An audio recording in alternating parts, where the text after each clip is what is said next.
चलो बेटा, कल हम लोगों ने, आज हम लोग नया चैप्टर स्टार्ट करेंगे ना, जिसका नाम क्या है, रेस्पिरेशन इन प्लांट्स। तो आप लोग फोटोसिंथेसिस दूसरे लगा दिया आप लोगों ने? लगाए नहीं लगाया? कुछ नहीं लगाया है, पढ़ाई तो करनी है आपको भी। अच्छा ये बताओ, चलो कल कितने बच्चे ऐसे यहाँ पे हैं जिन्होंने लगभग बायोलॉजी में 50% सही किए? चेक तो कर लिया ना अपने आंसर की? चेक कर लिया? वैसे बताना, टेस्ट नहीं दिया तुमने? ऐसे हैं भी तो बच्चा बैठा हुआ है इसने चेक किया, वो 50% सही है। आज करोगे? अच्छा वैसे चेक सब लोगों ने कर लिया? यहाँ पे कितने बच्चे हैं जिन्होंने चेक कर लिया? अरे फिजिक्स केमिस्ट्री बायोलॉजी के आंसर की आपको सबने भेजा है ना? Yes sir. तो वो आप लोगों ने चेक नहीं किया है? अभी नहीं किया है? अरे कुछ नहीं बोलोगे, चेक किया नहीं किया पता नहीं क्या किया है, चलो कोई बात नहीं। अब आप लोग ऐसा करो, नेक्स्ट टेस्ट हमारा कब है? 21 तारीख को है। चलो मैं देख के बताऊंगा, ठीक है। दूसरा क्या है कि आप लोग उसकी भी टेस्ट की अच्छे से तैयारी करना, और आज शाम को ऑनलाइन क्लास होगी, उसमें मैं टेस्ट का डिस्कशन करूंगा, ठीक है। आप लोगों से जो भी हम लोगों ने टेस्ट दिया है उसके आंसर आपको क्यों गलत हुए, क्यों सही हुए। तो बकाया आप लोग एक बार जल्दी से फोटोसिंथेसिस को एक बार देख लो, उसके बाद हम लोग पहले उसका रिवीजन कर लो, किसी बच्चे को डाउट हो तो मुझसे पूछ लो। इसके बाद आज से हम लोग स्टार्ट करेंगे रेस्पिरेशन इन प्लांट्स। बच्चों को आने थोड़े और तभी करते हैं स्टार्ट, ठीक है। तो एक बार आप लोग जल्दी से रिवाइज कर लो।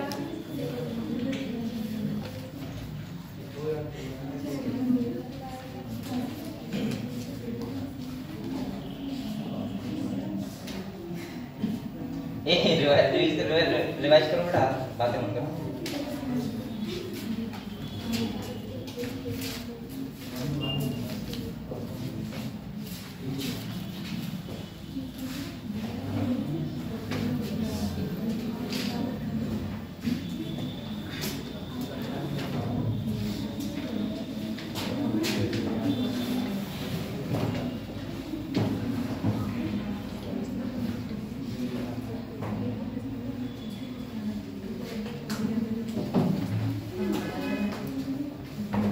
आज हम लोग नया चैप्टर स्टार्ट करेंगे जिसका नाम है रेस्पिरेशन इन प्लांट, ठीक है।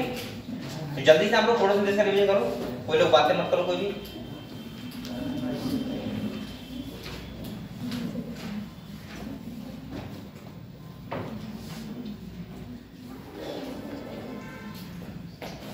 किसी बच्चे का फोटोसिंथेसिस में कोई डाउट तो नहीं है?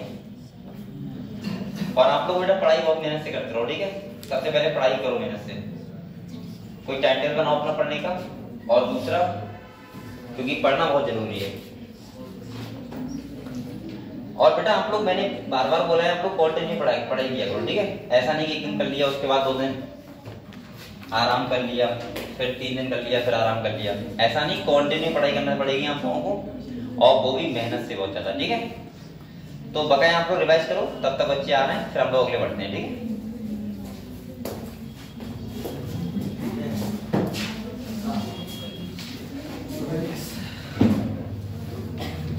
तुम लोग टेस्ट देने आए थे ना? कितने क्वेश्चन लगा बायोलॉजी में सही है? चेक नहीं किया? कितने सही लगा? फिर भी बताओ, ऐसा तो नहीं कमाएंगे तो फिर कोई आपको गोली मार देगा। फिर भी कितने सही लगा? सारे मिला के ओनली बायोलॉजी में बताओ मुझे। बायोलॉजी में 50 सही है, 50 सही है, 50 सही है। मुझे लगता है कि बायोलॉजी में जो मैंने पेपर दिया था आप लोगों को लगभग सही होगा। तो ऐसा, लेकिन हाँ क्वेश्चन बेटा इस लेवल के आपको करने पड़ेंगे। ऐसा भी नहीं कि बिल्कुल हाँ जो एक लाइन का ही क्वेश्चन दे दें, उसमें मजा नहीं आएगा। आप लोग नीट पेपर दोगे तो आपको बहुत बेकार लगेगा अगर आपको फिर बाद में ऐसे क्वेश्चन मिलेंगे। मुझे लगता है लेवल बिल्कुल सही था। और सुनो, मैं थोड़ा सा आपको आज मैं यही बताऊंगा, शाम क्लास में इसमें यही बताऊंगा, स्टेटमेंट बच्चे बहुत हंसते हैं, और दूसरा ऐसे रीजन फंसते हैं ना, वही बताऊंगा आप लोग, ठीक है। हम लोग वही सारे क्वेश्चन सॉल्व करेंगे, ठीक है। दूसरा मैं आपको बताऊं, जो मैंने अभी टेस्ट दिया था, जो मुझे लगा कि आप लोग यूनिट वाइज तो टेस्ट दो, और दूसरी बात क्या है कि इस लेवल के क्वेश्चन भी आने चाहिए आपको। उसका मतलब ये था, अगर आपने ह्यूमन फिजियोलॉजी का टेस्ट अच्छे से दिया है पढ़ के, तो मुझे लग रहा है कि आपका बेसिक या फिर काफी हद तक ह्यूमन फिजियोलॉजी सही हो गया होगा। आप लोगों को काफी क्वेश्चन आते होंगे और नीट में मुझे लग रहा है क्वेश्चन आएंगे तो आप लोग छोड़ोगे तो नहीं, ये तो कंफर्म है, ठीक है। तो दूसरा आप लोग, मैंने कहा था कि जब भी टेस्ट दिया करो तो टेस्ट ऐसे करके आया करो कि वो हम अब इतना तैयार कर लें उस टॉपिक को, अब वो क्लोज कर दें बिल्कुल। और वो हम लोग टॉपिक तब पढ़ें जब कभी टाइम पड़े कि हाँ दोबारा टेस्ट होगा, या फिर मैं बोलूंगा फरवरी के बाद जब ये लगभग हो जाएगा समाप्त। मैं तो ऐसे बोलूंगा कि अभी यहाँ पे जो हम लोग पढ़ रहे हैं रेस्पिरेशन चैप्टर, इसके बाद जो इम्पोर्टेंट बचा है आपको जेनेटिक्स बचा है, क्या होता है जेनेटिक्स। उसके बाद मैं आपसे खुद कह दूंगा बेटा, और पहली बात तो मैं खुद आपसे लोगों से कह दूंगा कि अब मैं कोई यूनिट वगैरह नहीं बताया करूंगा आपको, पूरा फुल लेंथ टेस्ट। जितना ज्यादा आप अपने आप को इन चीजों में फंसाओगे कि क्वेश्चन गलत क्यों हो रहे हैं, कितना पढ़ना है हमें, कितना नहीं पढ़ना है, उतना ही आप तो अच्छे प्रोग्रेस करोगे। और ये बहुत जरूरी होता है कि आप लोगों को पहली बार तो बताया नहीं जाए टेस्ट कहाँ से होगा, लेकिन अभी बताना पड़ता है, कोई दिक्कत नहीं है, आप लोग उसमें आओ हल करके। लेकिन जब आपका जेनेटिक्स हो जाएगा उसके बाद ऑलमोस्ट आप पूरी बायोलॉजी की तैयारी करो, सही है। और मैं भी उतना वो हो जाऊंगा कि आप लोगों को 2 महीने में फिर से एक बार पूरा अगर हो जाए एक बार जेनेटिक्स सही से, और उसके बाद आपका इकोलॉजी बचेगा, ह्यूमन हेल्थ एंड डिजीज वाला चैप्टर बचेंगे। वो करवाने के बाद मैं सोचूंगा कि कहीं ना कहीं किसी तरीके से आप लोगों की पूरी बायोलॉजी फर्स्ट ईयर और 12th एक बार मैं फिर से रिवाइज करवा दूं बहुत अच्छे से मतलब होता है कि 2 क्लास में एक चैप्टर, जिससे आप लोग कभी एकदम कभी आपको बायोलॉजी में ऐसा लगना चाहिए कि हाँ बायोलॉजी हमारी बिल्कुल तैयार है। लेकिन उसके लिए वो तब होगा जब आप लोग अभी से कंटिन्यू जब भी टेस्ट होते हैं आपको उसी की तरह आप लोग पढ़ाई करते रहो, ठीक है। ऐसे नहीं चलेगा कि आप लोग अगर ह्यूमन फिजियोलॉजी का टेस्ट है तो आप लोग सोचोगे हम अब कैसे पढ़ें, वो आपको अगर सोचना पड़ रहा है तो फिर प्रॉब्लम है, ठीक है। तो वो तैयार करो अच्छे से, बकाए आप लोग टेस्ट अच्छे से दो। और अभी आपके नंबर कितने भी आए कोई वो नहीं करता, लेकिन अपने आप को प्रोग्रेस करो। अगर आपके 200 नंबर आए तो अगले टेस्ट में सोचो कि इससे ज्यादा ही लेके आऊंगा, कम लेके नहीं आऊंगा। दूसरा, अपना 100% दो, बकाया जो भी है भाई भगवान को छोड़ दो, मैं क्या बताऊं, या मैं बोल सकता हूँ कि अपना 100% दो, फिर क्या करें। अगर नहीं नंबर आ रहे हैं तो फिर ऐसा तो है नहीं कि आपको कोई कैप्सूल दिया जाएगा, वो खाने के बाद आपके नंबर एकदम बढ़ जाएंगे, ऐसा तो होगा नहीं। तो अपना 100% दो, मतलब पढ़ाई में भी और टेस्ट में भी, सही है।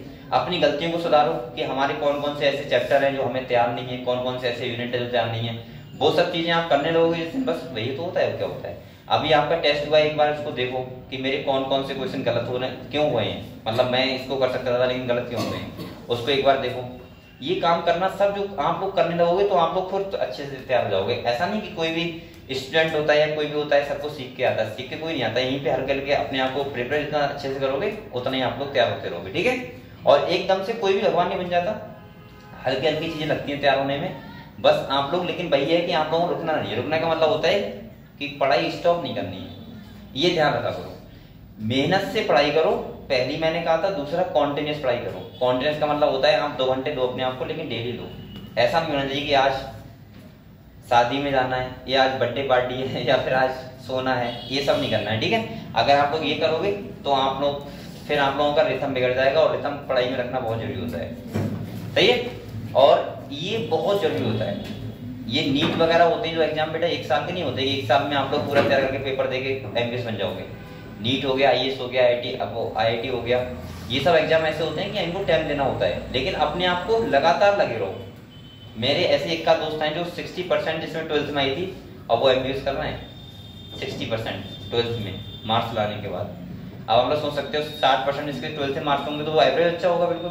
और एवरेज का मतलब है वो एमबीएस कर रहा है तो इसका मतलब उसने कितनी मेहनत की होगी। तो ये जरूरी नहीं कि जो बच्चे अच्छे हैं भैया एक क्वालिफाई करेंगे, ऐसा कुछ नहीं है, वो भी कर सकता है। लेकिन इसके लिए बस कॉन्टिन्यूस पढ़ाई करनी होती है। कुछ भी पढ़ो, कहीं से भी पढ़ो, मैंने 1000 बार बोला है, कुछ भी करो। पहली चीज एनसीईआरटी में ट्रस्ट करो। दूसरी बात, कोचिंग मिस मत करो जिससे रेगुलरिटी बनी रहे। इसलिए मैं कहता हूँ रेगुलरिटी के लिए, ना कि मैं ये कहता हूँ कि मैं बहुत अच्छा पढ़ाता हूँ। बहुत सारी दुनिया में टीचर हैं तो बहुत अच्छा पढ़ाते हैं। तीसरा, रेगुलरिटी के लिए मैं कोचिंग कहता हूँ, ठीक है। और आपने बहुत ये सुना होगा कि ऑनलाइन और प्राइवेट में क्या डिफरेंस होता है, इतना ही डिफरेंस होता है रेगुलरिटी का। ऑनलाइन में बच्चा सोचता है कि अरे आज सो लेते हैं, कल को ये लेक्चर डाउनलोड करके देख लेंगे, और वो एक बार टूट जाता है, एकदम टूट जाता है फिर। और इससे क्या होती है, रेगुलरिटी। और मैंने कहा था रेगुलरिटी बहुत जरूरी होती है, सबसे ज्यादा जरूरी रेगुलरिटी ही होती है। मैं आपसे बार बार कहता हूँ, कभी मैंने नहीं कहा होगा कि आप लोग रोबोट बन जाओ, 18 घंटे पढ़ाई करो। मैंने आपसे हमेशा कहा है आप 4 घंटे करो, लेकिन रेगुलर करो। चाहे उसके लिए कुछ भी करना पड़े, आपको रेलवे स्टेशन पढ़ना पड़े, चाहे आप लोगों को पार्टी में जाके पढ़ना पड़े कमरे में बंद होके, लेकिन आप लोगों को वो 3 घंटे या 4 घंटे जो आप पढ़ रहे हो उसको मिस मत करो।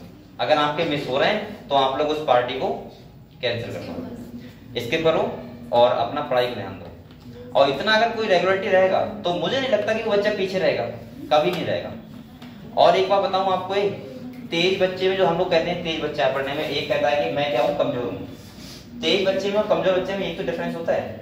एक बच्चा जब फर्स्ट में आया था तो उसने फर्स्ट का सब कुछ सीख लिया था, सेकंड में आया उसने सेकंड का सब कुछ सीख लिया, थर्ड फोर्थ फिफ्थ 10th में आया तो 10th तक वो कंप्लीट था उतना सिलेबस का, वो तेज हो गया। एक बच्चा 10th में आ गया, उसे अभी क्वेश्चन फर्स्ट के नहीं आते हैं, तो क्या होगा फिर, वो कमजोर रहेगा। तो कॉन्टिन्यूअस बहुत जरूरी है। आप लोग ये मत सोचो कि आपने अभी एक पास्ट में क्या किया उससे डिपेंड नहीं करता है, डिपेंड करता है कि आप फ्यूचर में दो प्रेजेंट में क्या कर रहे हो, कितनी पढ़ाई कर रहे हो। आपने आज तक करी नहीं करी उस पर कोई डिपेंड नहीं करेगा, आप लोग अभी कितनी पढ़ाई कर रहे हो ये बहुत डिपेंड करेगा, ठीक है। तो आप लोग समझते हैं, हम लोग नया चैप्टर स्टार्ट होगा बेटा। मैंने आप लोगों को फोटोसिंथेसिस पढ़ा दिया, जिसमें हमने क्या क्या देखा, एक बार करते क्यों रिवीजन करते हैं, उसके बाद हम आगे बढ़ते हैं, ठीक है, जिससे आपको रिमाइंड हो जाए। देखो मैंने आपको क्या क्या बताया, पहला सुनो, हम लोगों ने फोटोसिंथेसिस का मतलब मैंने आपको बताया, ऐसे प्लांट की बात होता है या ऐसे एनिमल भी बोल दे रहा हूँ जिनके पास क्लोरोफिल प्रेजेंट हो, और क्लोरोफिल प्रेजेंट होगा तो वो सनलाइट को एब्जॉर्ब करेंगे, और सनलाइट को एब्जॉर्ब करेंगे तो इसका मतलब वो अपने आप से अपना फूड बना लेंगे अपनी बॉडी के अंदर, सही है। क्लोरोफिल की प्रेजेंस में, सनलाइट की प्रेजेंस में, वाटर की प्रेजेंस में और CO2 की प्रेजेंस में वो क्या बनाते हैं, फूड बनाते हैं। ऐसे प्लांट्स को हम लोग बोलते हैं ऑटोट्रॉफिक। क्या बोलते हैं? ऑटोट्रॉफिक का सिंपल सा मतलब होता है स्वयंपोषी, ठीक है। मैं ऐसे बोल सकता हूँ अपने आप से खाना बनाया उन्होंने, तो कैसे बनाया, मैंने कहा दो टाइप की रिएक्शन हुई, एक हुई लाइट रिएक्शन और एक हुई डार्क रिएक्शन। मैंने आप लोगों को बताया कि लाइट रिएक्शन में साइक्लिक और नॉन साइक्लिक फोटोफॉस्फोराइलेशन हुआ, जहां पे ATP और NADPH का फॉर्मेशन हुआ, और उससे हुआ डार्क रिएक्शन। क्या हुआ? और डार्क रिएक्शन सिंपली मैंने कहा 3 टाइप की साइकिल होती हैं जिसमें CO2 सक्सेशन होता है। एक होती है C3 साइकिल, एक होती है C4 साइकिल और एक होती है कैम साइकिल। मैंने आप लोगों को बताया था C3 साइकिल जिन प्लांट्स में होती है उन्हें C3 प्लांट्स बोलते हैं, C4 साइकिल जिसमें होती है उन्हें C4 प्लांट्स बोलते हैं, और कैम साइकिल जिसमें होती है उन्हें क्या बोलते हैं, कैम प्लांट। मैंने कहा था C3 साइकिल के द्वारा बेसिकली 80% CO2 फिक्सेशन होता है, C4 के द्वारा कितना होता है बेटा, अराउंड 15%, और उसके बाद 5% होता है कैम प्लांट के द्वारा। पता है आप लोगों को इतना, ठीक है। इसके बाद मैंने आप लोगों को कुछ चीजें बताई थी जो इंपॉर्टेंट थी। मैंने कहा था C3 और C4 साइकिल में आप लोगों को डिफरेंसेस पता होनी चाहिए, साइक्लिक और नॉन साइक्लिक फोटोफॉस्फोराइलेशन में अगर आप लोगों को डिफरेंस पता होनी चाहिए। अगर आप लोगों को इतना पता है तो फोटोसिंथेसिस में कोई भी क्वेश्चन आपका बिल्कुल गलत नहीं होगा। मैंने कहा था फोटो सिस्टम होते हैं, फर्स्ट होता है कौन सा होता है, सेकंड। PS फर्स्ट होता है 700 nm की लाइट को एब्जॉर्ब करता है, PS सेकंड होता है 680 nm की लाइट को एब्जॉर्ब करता है। मैंने कहा था साइक्लिक में ओनली PS फर्स्ट होता है और नॉन साइक्लिक में दोनों होते हैं, PS फर्स्ट और PS सेकंड। मैंने कहा था PS फर्स्ट जो होता है वो साइक्लिक में होता है, वहां पे क्या बनते हैं, ATP बनते हैं। फर्स्ट इलेक्ट्रॉन एक्सेप्टर होता है फेरिडोक्सिन, पता है आप लोगों को, ठीक है।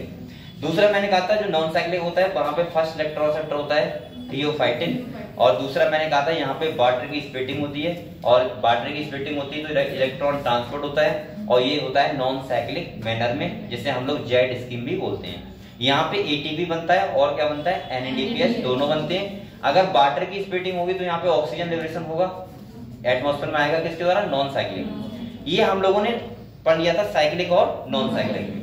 जो हम लोगों ने ATP बनाने वो हमने एक हाइपोथेसिस देखी थी, इसे बोलते हैं कीमोऑस्मोटिक हाइपोथेसिस, पता है आप लोगों को। और इसके बाद मैंने कहा था कि होती है dark reaction. C3 C4 cycle में आप लोगों को मैंने डिफरेंस बताया था, C4 प्लांट में फोटो रेस्पिरेशन नहीं होता है, C3 प्लांट में होता है, क्योंकि वहां पे एक एंजाइम होता है रोबिस्को। कौन सा होता है, रोबिस्को की खासियत होती है कि अगर ऑक्सीजन जाता है तो वो ऑक्सीजन के साथ बाइंड कर जाएगा, CO2 जाता है तो CO2 के साथ बाइंड कर जाएगा। अगर वो ऑक्सीजन के साथ बाइंड करेगा तो इसका मतलब प्रोसेस होगी फोटो रेस्पिरेशन, जो होती है वेस्टफुल प्रोसेस, बिल्कुल बेकार प्रोसेस होती है। इसमें प्लांट को कोई फायदा नहीं होता है, बल्कि और ATP खर्च हो जाते हैं। ये सब हम लोगों ने पढ़ लिया था। इसके बाद C4 मैंने कहा था रोबिस्को को हमने कहां अंदर कर दिया है, बंडा सी सेल में, उस एनाटॉमी को बोलते हैं क्राइंज एनाटॉमी। वहां पे फर्स्ट जो कंपाउंड बनता है वो कौन बनता है बेटा, ऑक्जेलो एसिटिक एसिड, और C3 में कौन बनता है फर्स्ट, PGA, फॉस्फोग्लिसरिक एसिड। अगर ये सब बातें पता है तो बताओ और इसमें क्या है, ये बातें तो आप लोगों को यहाँ होनी चाहिए। ऐसा नहीं कि आपको अगर कोई ये पूछे तो आपको सोचना पड़े, और अगर आपको इतना आता है तो लगभग आप नीट का क्वेश्चन कर देंगे, ये भी मैं बता रहा हूँ। दूसरा आपको बताऊं, एक होता है चैप्टर का बेस, जो आप लोगों को ऐसे पता होना चाहिए जैसे एक मूवी नहीं होती है कहानी की तरह, बिल्कुल दूसरी हाँ कुछ चीजें ऐसी होती हैं जो आपको बार बार पढ़नी पड़ती है तब याद होती है। जैसे आप लोग एक बार पढ़ोगे भूल जाओगे, 2 बार पढ़ोगे फिर भूल जाओगे, तीसरी बार पढ़ोगे याद रहेगा। तो ऐसे करके पढ़ा करो, ठीक है। अब हम लोग चैप्टर स्टार्ट कर रहे हैं रेस्पिरेशन। कौन सा कर रहे हैं? मैंने आप लोगों को ये बताया था बेटा, देखो एक चैप्टर है हमारा एक ह्यूमन फिजियोलॉजी में ब्रीथिंग। कौन सा है? ब्रीथिंग। क्या वहां पे हम लोग रेस्पिरेशन पढ़ते हैं? नहीं, हम लोग वहां पे ये पढ़ते हैं कि ऑक्सीजन को हम लोग कैसे इनहेल करते हैं और कैसे CO2 को एक्सहेल करते हैं, ये पता है हम लोगों को। दूसरा मैंने कहा था कि रेस्पिरेशन की अगर हम बात करें तो बहुत बच्चे ये कंफ्यूज रहते हैं कि रेस्पिरेशन क्या प्लांट और एनिमल में अलग अलग होता है? नहीं, जैसा प्लांट में होता है वैसा ही एनिमल्स में होता है। बेटा रेस्पिरेशन का सिंपल सा मतलब होता है कि जो ग्लूकोज प्लांट ने बनाया है, किससे? फोटोसिंथेसिस से। और हमने जो खाना खाया है, हमने तो खाया है ना, लेकिन हमारी बॉडी जो एब्जॉर्ब करेगी वो करेगी तो ग्लूकोज फॉर्म में हमारी बॉडी में गया, चाहे प्लांट ने बनाया, बात एक ही है। अब ये ग्लूकोज कहाँ जाएगा? सेल के पास। कहाँ जाएगा? अभी हमें एनर्जी नहीं मिली है, खाना खाने से तुरंत एनर्जी नहीं मिलती है। अब ये सेल वो ब्लड में एब्जॉर्ब हुआ न्यूट्रिएंट्स और वो कहाँ गए? सेल के पास। और सेल के पास जाने के बाद इनका अब क्या होगा? Break down. क्या होगा? और ब्रेक डाउन होगा किसके प्रेजेंस में? ऑक्सीजन की। और अगर ऑक्सीजन की प्रेजेंस में अगर ब्रेक डाउन हो रहा है उसके बाद हमें क्या मिलते हैं? एटीपी। क्या मिलते हैं? और एटीपी होता है एनर्जी मॉलिक्यूल, चाहे वो प्लांट हुआ चाहे वो। इतना बात सब बच्चों क्लियर हुई? यहाँ पे अगर मैं आपको क्लियर कर दूं एक बार, रेस्पिरेशन बेटा 2 टाइप के होते हैं। कितने टाइप के होते हैं? एक होता है एरोबिक रेस्पिरेशन और एक होता है एनारोबिक। मैंने आप लोगों को कुछ, ये किसने कर दिया ऐसा? यहाँ देखो, अगर हम रेस्पिरेशन की बात करें तो ये कितने टाइप के होते हैं? 2 टाइप के होता है। एक होता है एरोबिक और एक कौन सा होता है बेटा? एनारोबिक। अब रेस्पिरेशन भी 2 टाइप के होते हैं, तो इसका मतलब ये तो है नहीं कि प्लांट कुछ और यूज करेंगे, एनिमल कुछ और यूज करेंगे। भाई सिंपल भाषा में बोल रहा हूं कि अगर एरोबिक रेस्पिरेशन है तो यहाँ पे प्रेजेंट क्या होना चाहिए? यानी कि ऑक्सीजन होना चाहिए, ऑक्सीजन के प्रेजेंस में होगा। और यहाँ पे अगर एनारोबिक रेस्पिरेशन है तो यहाँ पे मैं बोल सकता हूं कि ऑक्सीजन क्या हो? एब्सेंट हो। अब बेसिकली अगर हम बात करें तो इस एनारोबिक रेस्पिरेशन से और एरोबिक रेस्पिरेशन से क्या फायदा होता है, क्या नुकसान होता है? तो देखो, जैसे एक ग्लूकोज है बेटा, क्या है? ये ग्लूकोज है, इससे अगर एरोबिक ब्रेकडाउन हो रहा है, एरोबिक होता है मतलब पूरी तरीके से ग्लूकोज का ब्रेकडाउन, कंप्लीट ब्रेकडाउन। क्या बोल सकते हैं? मैं यहाँ पे ऐसे बोल सकता हूँ कि यहाँ पे जो होता है वो कंप्लीट ब्रेकडाउन होता है। क्या होता है बेटा? और जब कंप्लीट ब्रेकडाउन होगा तो यहाँ पे हमें एक ग्लूकोज से मिलेंगे 38 एटीपी। ये बात समझ गए आप लोग?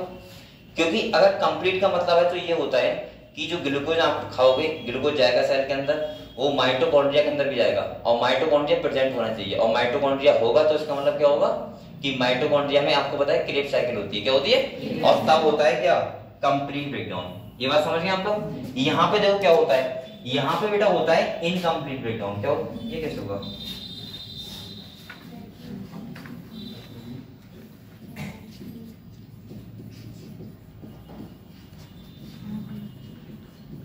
सही है। और यहाँ पे बनता है एक ग्लूकोज से 38 एटीपी। ये बन गए। अब यहाँ पे देखो, जब एनारोबिक रेस्पिरेशन होता है तो ऑक्सीजन एब्सेंट होता है और यहाँ पे जो ब्रेकडाउन होता है वो कौन सा होता है? Incomplete breakdown. क्या होता है बेटा? और यहाँ पे जो एक ग्लूकोज से एटीपी बनते हैं, पता है कितने बनते हैं? मात्र 2। सही है। इस प्रोसेस को बोलते हैं फर्मेंटेशन। किण्वन नाम सुना है आपने? किण्वन, फर्मेंटेशन।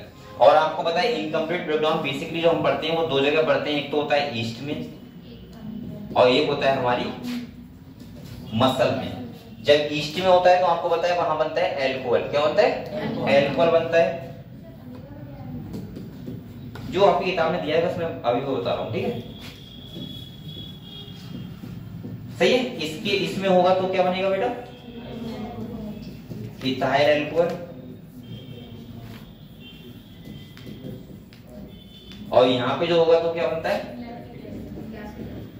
Lactic acid. ये तुम्हारा प्रोसेस होता है। अब आप लोग अगर देखोगे तो एरोबिक ब्रेकडाउन उन सबके पास होता है जिसके पास माइटोकॉन्ड्रिया होता है। यानी कि मैं बोल सकता हूं जिसके पास माइटोकॉन्ड्रिया होगा उसके पास हमेशा कौन सा होगा, एरोबिक। अब आप कहोगे सर बैक्टीरिया में क्या नहीं होगा, होगा, एरोबिक बैक्टीरिया होते हैं, लेकिन बैक्टीरिया में आपको पता होगा इसकी जगह पे माइटोकॉन्ड्रिया की जगह पता है क्या होता है, मीसोसोम। क्या होता है, मीसोसोम, जो करवाता है उसमें एरोबिक रेस्पिरेशन। बकाया जो हम लोगों ने अभी तक पढ़ाया आपकी किताब में लिखा है वो ईस्ट के बारे में लिखा है, इसके बारे में लिखा है मसल्स के बारे में। जब आपको पता होगा, आपने सपोज मानो आप लोग वैसे कोई काम नहीं करते हो, ठीक है, आपने किसी दिन एक्स्ट्रा काम कर लिया, सही है, मेहनत से, और आपने जब एक्स्ट्रा काम कर लिया तो आपकी बॉडी को पता ही नहीं था कि कितनी एटीपी चाहिए, और उस टाइम पे हमारी जो मसल्स होती हैं वो क्या करने लगती हैं, एनारोबिक ब्रेकडाउन। और जब लैक्टिक एसिड एक्यूमुलेट होता है तो आपको पता होगा आपकी मसल्स में क्या होता है, पेन होता है, दर्द होता है, ठीक है। तो अब आप लोग बताओ, आप लोग समझ गए होंगे बेसिकली, चाहे प्लांट हुआ, चाहे एनिमल हुआ, चाहे कुत्ता, बंदर, हाथी, कोई भी हुआ, हर किसी में क्या होगा, एरोबिक रेस्पिरेशन, क्योंकि सबके पास क्या प्रेजेंट होता है, माइटोकॉन्ड्रिया। यानी कि मैं बोल सकता हूं यहां पे माइटोकॉन्ड्रिया प्रेजेंट होगा। बेटा माइटोकॉन्ड्रिया में लिख दे रहा हूं और साथ में लिख दे रहा हूं मीसोसोम, समझ गए। और यहां पे माइटोकॉन्ड्रिया क्या होगा, अब्सेंट। इसका मतलब ये है, मैं ऐसे बोल सकता हूं कि मुझे, आप लोग बताओ, मैं सिंपली बोल सकता हूं ये बात कि जो माइटोकॉन्ड्रिया अब्सेंट का मतलब है जिसके पास होगी अब्सेंट, तो उसके पास इनकम्प्लीट ब्रेकडाउन होगा, या मीसोसोम में नहीं होगा तो क्या होगा, इनकम्प्लीट, और वैसे क्या होगा, कंप्लीट। ये बात समझ गए आप लोग।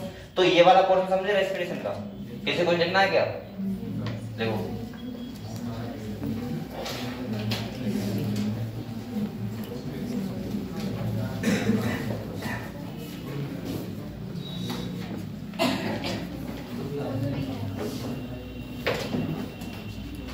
लिया करो, लिख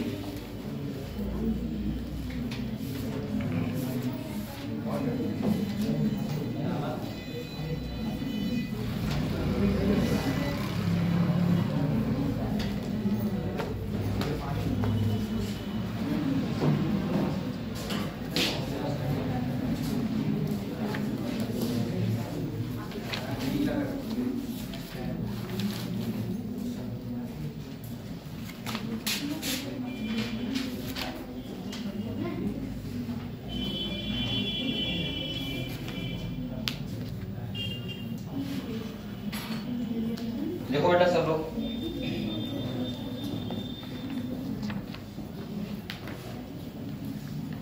आरती देवी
क्या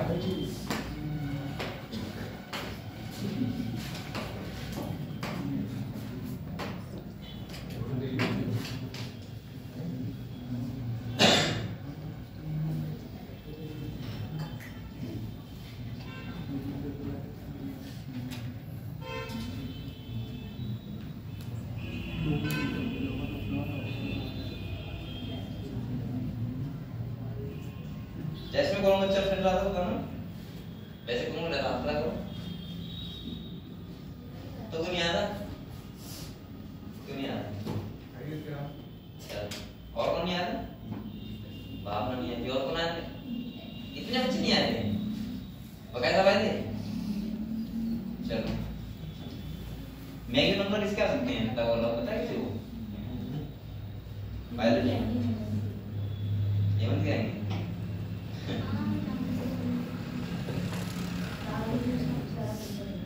कल ये कौन कर रहा था फिजिक्स में, ग्रुप में को लिख रहा था, आरू कौन है? अच्छा वो है। तुम्हारे फिजिक्स में कितने सही हुए बेटा? हैं 39। और बायोलॉजी में 39 इसका मतलब बहुत अच्छा किया तुम,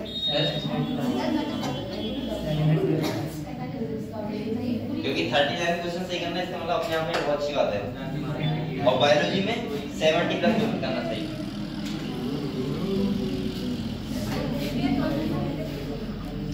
बाकी आप लोग मेहनत करो बेटा, देखो रिजल्ट आपके सामने आ रहे हैं।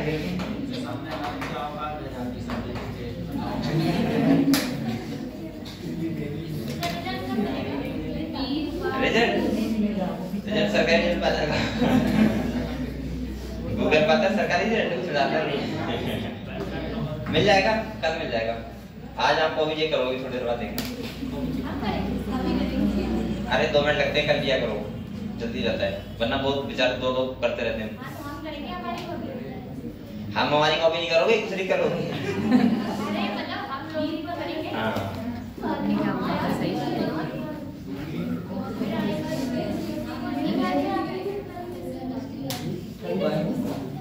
चलो इतना लिख लिया बेटा आप लोगों ने, इतना लिख लिया। अब आप लोग मुझे ये बताओ, ये बताओ आप लोगों का ये डाउट हट गया कि एरोबिक रेस्पिरेशन एनारोबिक क्या होता है, किस किस में कैसे रेस्पिरेशन पर क्लियर हुआ, एनिमल प्लांट में लगा हुआ एक कैसे होता है। ठीक है, अब दूसरी चीज समझा रहा हूँ। बहुत बच्चे रेस्पिरेशन के बारे में कुछ और भी जो गलत चीजें समझते हैं वो बता दूं पहले। ठीक है, क्या क्या देखो गलत चीजें, मतलब वैसी गलत चीजें नहीं है।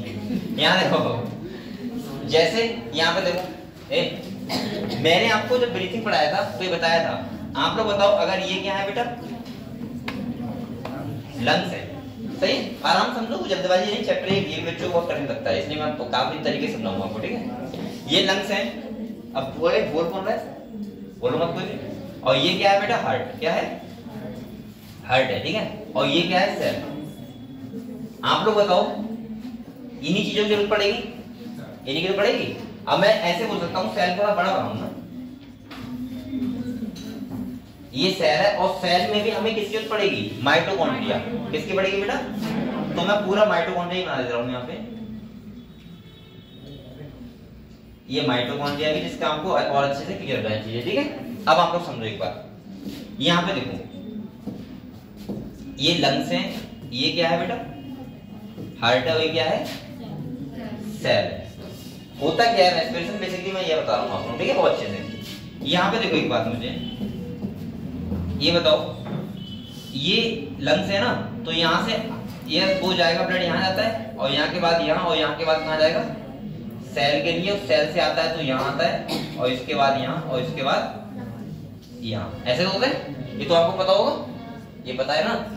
अब यहाँ पे देखो, अगर ये बेटा यहाँ से जा रहा है लंग्स से, तो ये चलो वो तो बात बताएंगे। अब आप लोग कुछ चीजें समझो। यहाँ पे देखो, सबसे पहले आप लोग क्या करोगे, सांस लेते हो, आपने ऑक्सीजन लिया, सांस लिया ना आप लोगों ने, ऑक्सीजन लिया, लंग्स में गया हमारा हवा, और उसके बाद जो हमने इंस्पायर के बाद एक्सपायर भी तो करते हैं, ऑक्सीजन रिलीज, CO2 रिलीज करते हैं। तो मैं बोल सकता हूँ यहाँ से हमने क्या किया, CO2 से इसको बाहर निकाल दिया, समझ गए। यानी कि इसको मैं बोल सकता हूँ क्या बेटा, इंस्पायरेशन, और इसको क्या बोल सकता हूँ, एक्सपायरेशन। ये बात समझ गए आप लोग। अब देखो दूसरी चीज, इस इंस्पायरेशन और एक्सपायरेशन को, यानी कि इनहेल और एक्सहेल, यानी कि एक बार इंस्पायर करना है को, एक बार एक्सपायर करना, इतनी प्रोसेस को बोलते हैं ओनली ब्रीथिंग। क्या बोलते हैं बेटा, जो हम लोगों ने ह्यूमन फिजियोलॉजी में पढ़ लिया। प्लांट ब्रीथिंग नहीं करते हैं, प्लांट करते हैं गैसियस एक्सचेंज, जो करते हैं स्टोमेटा के थ्रू, और हम लोग करते हैं लंग्स के थ्रू। आप लोग क्लियर हुआ, ब्रीथिंग क्लियर हुआ। अब देखो क्या होता है, आप लोगों ने जो ऑक्सीजन लिया वो कहाँ दोगे, ब्लड को दोगे, ब्लड को ही दोगे। और यहाँ से जो उधर से CO2, अब आप लोग इधर देखो, ऑक्सीजन नहीं जाएगी, यहाँ हमारे हार्ट में आएगी, हार्ट के बाद कहाँ जाएगी ऑक्सीजन, यहाँ जाएगी, और सेल को ऑक्सीजन दे दी जाएगी। ये दे दोगे ऑक्सीजन, देखो ऑक्सीजन दे दिया। अब आप लोग बताओ, इस ऑक्सीजन के प्रेजेंट में आपके पास तब तक पहुंच जाएगा फूड, जो आपने खाना खाया वो एब्जॉर्ब हो जाएगा सेल के पास।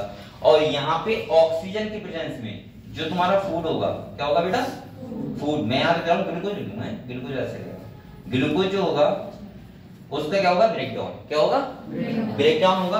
तो यहाँ से ये ऐसे ग्लाइकोलाइसिस होगी, इसके बाद यहाँ जाएगा क्रिक साइकिल होगी, और यहाँ पे क्रिक साइकिल होने के बाद यहाँ से जो बन जाएगी बेटा वो क्या बन जाएगी, CO2, और यहाँ से हमें क्या मिल जाएंगे, ATP मिल जाएंगे। ये क्लियर हुआ इतना। और CO2 फिर कहाँ जाएगी, ब्लड में जाएगी। तो ये वाला CO2 कहाँ होगा, इस ब्लड में होगा, और इसके बाद यहाँ। आप लोग मैंने बताया था हार्ट से जो सेल के लिए ऑक्सीजन ले जाता है उसे क्या बोलते हैं, आर्टरी। क्या बोलते हैं, तो ये आर्टरी होगी, और जो लेके आ रही वो क्या होगी, यहाँ पे उल्टा होता है, मैंने कहा था। ये होगी बेटा पल्मोनरी आर्टरी, और ये क्या होगी ऊपर वाली, पल्मोनरी वेन। इतना लिख रहा हूं, ठीक है। आप लोग बताओ, यहाँ पे होगा तुम्हारा एक्सचेंज ऑफ गैसेस। क्या होगा, एक्सचेंज ऑफ गैसेस हो गया, सिंपल सा, क्लियर है आपको, एल्वलाई और ब्लड के बीच। और यहाँ पे भी क्या होगा, एक्सचेंज ऑफ गैसेस, ये तो होगा। अभी आप लोगों ने पढ़ा होगा ह्यूमन फिजियोलॉजी, ठीक है। इसके बाद आप लोगों को पता है बेटा ट्रांसपोर्ट गैस हुई। अब आप लोग सोच रहे हो रेस्पिरेशन कहाँ है सर, तो मैं ऐसे बोल दूंगा जो सेल के अंदर ये हो रहा है और हमें ATP मिल रहे हैं, यही तो है रेस्पिरेशन। ये पूरा प्रोसेस चलता है हमारा, समझ गए। आपने खाना खाया, सही है, और आपने सांस ना लो तो क्या आपको एनर्जी मिल जाएगी, नहीं, क्योंकि फूड का ऑक्सीडेशन होगा ही नहीं, और फूड का अगर ऑक्सीडेशन नहीं होगा तो हमें ATP कहां से मिलेंगे, समझ गए। तो इसका मतलब ये होता है रेस्पिरेशन, ये होता है गैसियस एक्सचेंज, ये होता है ट्रांसपोर्ट ऑफ गैसेस। क्या होता है, ट्रांसपोर्ट ऑफ गैसेस, और ये क्या होता है, ब्रीथिंग, यानी कि ऑक्सीजन और CO2 को लंग्स में लेना और रिलीज करना। तो रेस्पिरेशन हम कौन सा पढ़ेंगे बेटा, यहाँ पे, यानी कि ऑक्सीजन आ रही है सेल तक और CO2 यहाँ से जा रही है। प्लांट भी रेस्पिरेशन में ऑक्सीजन ही लेते हैं और CO2 क्या करते हैं, रिलीज करते हैं। प्लांट फोटोसिंथेसिस में जब लाइट रिएक्शन करते हैं तो वो ऑक्सीजन हमें देते हैं और CO2 पे फिक्स करते हैं, किसमें, डार्क रिएक्शन, ग्लूकोज बनाने के लिए, समझ गए। अगर आपको इतना पता है तो हम चैप्टर स्टार्ट करें, और इसका अगर आपको बच्चा फोटो लेना है तो ले लो।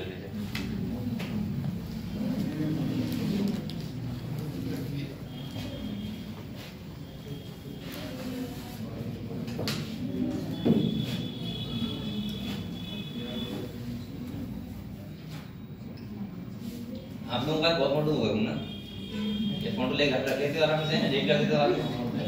जिस दिन फोन डाटा खत्म हो जाता है उसमें फोटो डिलीट होते हैं ना। आप देखा होगा ना गैलरी कब साफ करते हैं, जिस दिन डाटा वाटा खत्म हो जाए। मैं तो उस दिन करता हूँ, ऐसा होता नहीं कभी, लेकिन कभी अक्सर हो जाता है कि 100% मैसेज आ गया, अब क्या करो, तो क्या करो, ये देखो कि कितनी चीजें साफ करनी है, हटाना है, उससे फोटो डिलीट होते हैं। चलो बेटा ये आपको समझ गए इतनी बात। अब एक चीज और समझा रहा हूँ, उसके बाद हम चैप्टर स्टार्ट करेंगे, ठीक है।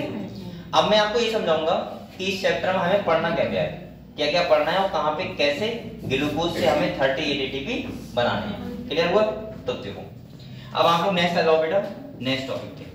यहाँ पे ये देखो क्या है, एक सेल है, क्या है, ये सेल है, और प्लांट सेल आपको दिख रही होगी, सेल वॉल नहीं है मैंने तो, ये सेल है, ठीक है।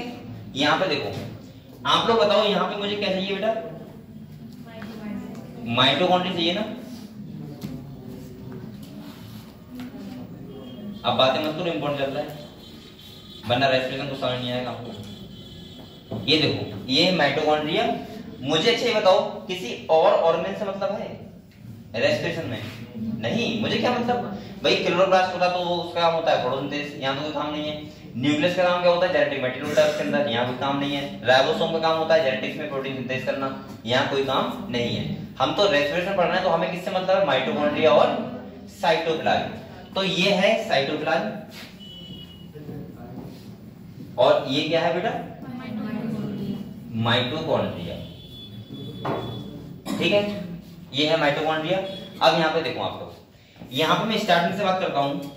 सबसे पहले होता क्या है, हम लोगों ने फूड खाया या प्लांट ने बनाया, सही है, वो ब्लड के थ्रू या उसमें और मैट्रिक्स होती है, सुक्रोज फॉर्म होता है, ट्रांसपोर्ट हुआ और कहाँ पहुंच गया, सेल तक। कहाँ पहुंच गया, अब मैं मान ले रहा हूँ ग्लूकोज यहाँ पे आ गया, कहाँ गया बेटा, यहाँ आ गया ग्लूकोज सेल के साइटोप्लाज्म में, ठीक है।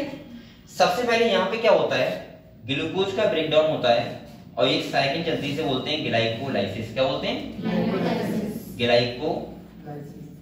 लाइसिस साइकिल बोलते हैं, और बनते हैं 2 पायरुवेट मॉलिक्यूल, यानी कि 2 पायरुविक एसिड।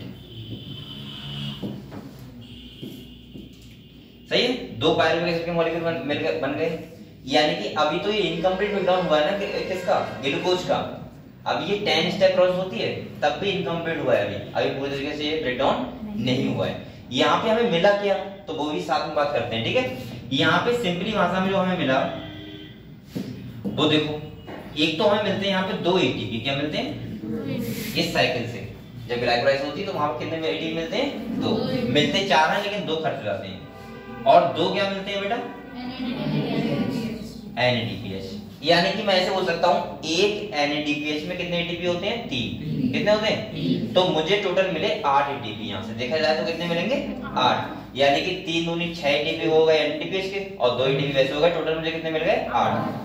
अब यहाँ पे मैं एक बात आपको समझाऊं, देखो अगर यहाँ एनारोबिक ब्रेकडाउन होता, क्या होता, एनारोबिक ब्रेकडाउन होता अगर, तो आप लोग बताओ क्या अगली प्रोसेस होती, नहीं होती। तो हमें यही वाले 2 एटीपी मिलते हैं, वो वहां पे कौन से वाले, ये वाले। मैं ऐसे बोल सकता हूँ ग्लाइकोलाइसिस एरोबिक हुआ या एनारोबिक, दोनों में होता है। सही है, क्या होता है, ग्लाइकोलाइसिस। अब देखो क्या होता है, ये पायरुविक एसिड के मॉलिक्यूल होते हैं, ध्यान सुनो, ये दोनों, ये बेटा क्रेब साइकिल में जाने से पहले, माइटोकॉन्ड्रिया में जाने से पहले ये क्या करते हैं, अपनी फॉर्म चेंज करते हैं। क्या करते हैं, अपनी फॉर्म चेंज करते हैं, और उससे हमें क्या हो जाता है, फायदा। क्या हो जाता है, फायदा। ये वही साहब है जैसे आपने देखा नहीं है, वो क्या होता है, बारात होती है, बारात। तो आपने देखा होगा पहले, जैसे वीरपाल है, इसकी सिस्टर की शादी है मान लिया, तो ये पहले तो ऐसे घूमता होगा, काम वाम करवाएगा पुराने कपड़ों में, लेकिन जब बारात आने वाली होती है, यानी कि बैंकेट हॉल में एंट्री करता है जब ये, तो फिर क्या करेगा, मार्च फुलबिट पहनेगा, मतलब बिंदास होकर कपड़े चेंज करेगा,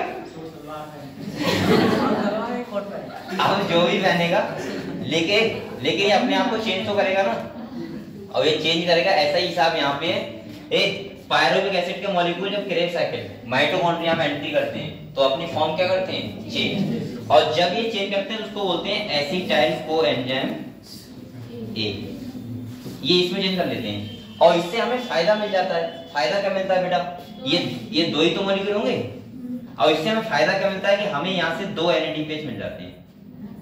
क्या मिल जाते हैं, 2 NADPH। तो यानी कि हमें 6 एटीपी मिल गए, समझ गए। और ये जो एसिटाइल कोएंजाइम होते हैं, ये अब इन्वॉल्व होंगे किसमें, माइटोकॉन्ड्रिया के मैट्रिक्स में, जो साइकिल चलाएंगे क्रेब साइकिल। कितने चलाएंगे, अब आप लोग बताओ, यहाँ पे क्रेब साइकिल है, 2 मॉलिक्यूल हैं, 2 बार चलेगी ना, 2 टाइम चलेगी ना, और एक बार से हमें मिलते हैं 12 एटीपी, और 2 बार से कितने मिलेंगे, 24। मैं ऐसे बोल सकता हूँ यहाँ पे, यहाँ देखो, यहाँ से मुझे एक बार में मिलेंगे 12 एटीपी, तो बेटा 2 बार में कितने मिल जाएंगे, 2 टाइम चलेगी, तो इसका मतलब हमें मिलेंगे 24 एटीपी। अगर मैं काउंट करूं, यहाँ देखो अभी जो मैं बात कर रहा हूँ NADPH की, NADPH मिल रहा है हमें, यहाँ पे जो 12 एटीपी मिलते हैं एटीपी फॉर्म में नहीं मिलते हैं, ये भी NADPH फॉर्म में, FADH2 फॉर्म में, GTP फॉर्म में मिलते हैं। सही है, मैंने साफ लिख दिया। वैसे मैं आपको बताना चाहूँ तो यहाँ पे हमें 2 NADPH मिलते हैं, एक FADH मिलता है, और एक क्या मिलता है, GTP। टोटल होते हैं कितने एटीपी, 12। कितने होते हैं, 12। जैसे ऐसा होता है, देखो इधर देखो, यहाँ से मुझे मिलता है वो शायद 3 मिलते हैं NADPH। कितने मिलते हैं, 3 मिलते हैं NADPH, 2 मिलते, रुको 3 NADPH, 1 मिलता है FADH2, और 1 मिलता है GTP। कितना हो गया, देखो 3 का मतलब हो गया 9 एटीपी, इसका मतलब होता है 2 एटीपी। सही है, और इसका मतलब क्या होता है, 1 एटीपी। यानी कि FADH2 से 1 से मिलते हैं 2 एटीपी। समझ गए, तो टोटल कितने हो गए, 12। समझ गए आप लोग। और 12 से कितने मिल जाएंगे बेटा, 2 टाइम चलेगी तो 12 एटीपी हो गए, और 12 से कितने मिल जाएंगे, 24। अब आप लोग एक बात और ध्यान रखो, ये जो मैं कह रहा हूँ NADPH2, FADH2, सही है, ये एटीपी में कन्वर्ट कैसे होते हैं, अभी तो मैं खाली काउंट कर रहा हूँ। कन्वर्ट करने के लिए इसकी इनर मेम्ब्रेन पे यहाँ पे एक साइकिल चलती है, जिसे बोलते हैं ETS। क्या बोलते हैं बेटा, ETS। इस साइकिल को क्या बोलते हैं, इसका नाम होता है इलेक्ट्रॉन ट्रांसपोर्ट सिस्टम। और ETS का काम ही होता है NADPH को कन्वर्ट करना किसमें, ATP में। अब आप लोग मेरी बात सुनो ध्यान से, आप लोग बताओ बेटा, क्या यहाँ पे एसिटाइल एनारोबिक का ब्रेकडाउन होता तो ना तो ये होगा, ना तो ये होगा, और ना ही क्या होगा ETS। और जब ये होंगे ही नहीं तो वहां पे कितने एटीपी मिलेंगे, बस ये 1 ATP, 2 ATP। समझ गए आप लोग। अब देखो अगर हम बात करें यहाँ पे तो हमें कहां से कितना क्या मिला वो देखते हैं। देखो यहाँ देखो बेटा, मैं अगर बात करूं तो सबसे पहले ग्लाइकोलाइसिस से हमें कितने एटीपी मिले, 8 एटीपी मिले। कितने मिले, 8 एटीपी मिले। इसके बाद इसे बोलते हैं लिंक रिएक्शन। क्या बोलते हैं, लिंक रिएक्शन से हमें कितने मिले, 6 एटीपी। और दूसरा हमें मिले क्रेब्स साइकिल से, किससे मिले, और उससे मिले 24 एटीपी। कितने मिले, तो टोटल बताओ कितने हो गए, ऐसे मिलते हैं हमें 38 एटीपी एक ग्लूकोज से। मुझे लग रहा है आप लोगों को बेसिक क्लियर हो गया होगा कि हमें यहाँ पे क्या क्या पढ़ना है। पहला क्या पढ़ना है, ग्लाइकोलाइसिस, दूसरा पढ़ना है लिंक रिएक्शन, और तीसरा पढ़ना है क्रेब्स साइकिल, चौथा पढ़ना है ETS। समझ गए आप लोग। एक बात और ध्यान रखना, बच्चे बहुत कंफ्यूज जाते हैं जल्दी में, क्वेश्चन गलत कर देते हैं। एक ग्लूकोज को बनाने के लिए, मैं क्या बोल रहा हूं, एक ग्लूकोज को बनाने के लिए फोटोसिंथेसिस में केल्विन साइकिल चलती है 6 बार। पता है आप लोगों को केल्विन साइकिल कितनी चलती है, लेकिन एक ग्लूकोज को ब्रेक डाउन करने के लिए जो क्रेब्स साइकिल चलती है वो चलती है 2 बार। बच्चे बहुत कंफ्यूज रहते हैं केल्विन साइकिल क्या है और क्रेब्स साइकिल क्या है। बेटा रेस्पिरेशन में माइटोकॉन्ड्रिया के अंदर जो होती है वो होती है क्रेब्स साइकिल, और जो फोटोसिंथेसिस में डार्क रिएक्शन में होती है वो होती है केल्विन साइकिल। वो एक ग्लूकोज बनाने के लिए चल रही 6 बार, और यहाँ पे एक ग्लूकोज को तोड़ने के लिए चल रही 2 बार। अगर आप लोग ना ध्यान रहे तो हिंदी में लिख लो, समझ रहे हो। अरे नहीं याद रहने की बात नहीं, वहां कंफ्यूज जाते हैं, क्वेश्चन देखते हैं तो सोचते हैं 6 बार लिखें या 2 बार लिखें, और वहां ऑप्शन में दोनों होंगे, 6 भी होगा और 2 बार 2 भी होगा, जिससे आप लोग समझ जाओ कि बात किसकी चल रही है। ठीक है, तो अगर कोई बच्चा चार्ट बनाना चाह रहा है तो एक बार बना दो, ठीक है, फिर इसके बाद हम लोग चैप्टर स्टार्ट करेंगे। ये आपको ओवरव्यू मिल गया पूरे चैप्टर का। अब हम लोग अगले चैप्टर स्टार्ट कर देंगे, ठीक है।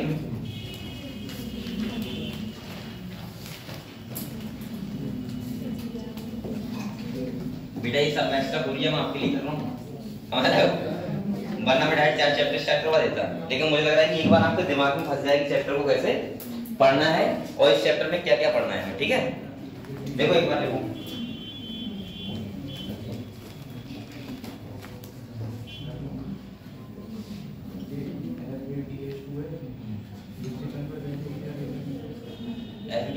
किसमें ये भी चीज होती है,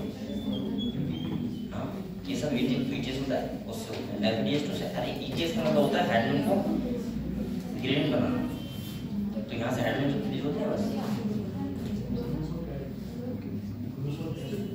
ग्लूकोज अभी कैसे में क्या खाएगा, स्टार्च खाएगा, स्टार्च पॉलीसेकेराइड है, उसका ब्रेकडाउन होगा, किसमें होगा, डाइजेस्टिव सिस्टम में, और उसके बाद फिर बताऊंगा।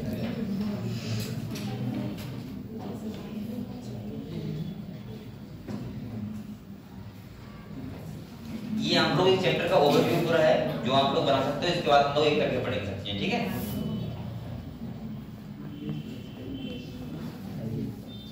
और मेहनत से बेटा पढ़ाई करते रहो सभी लोग।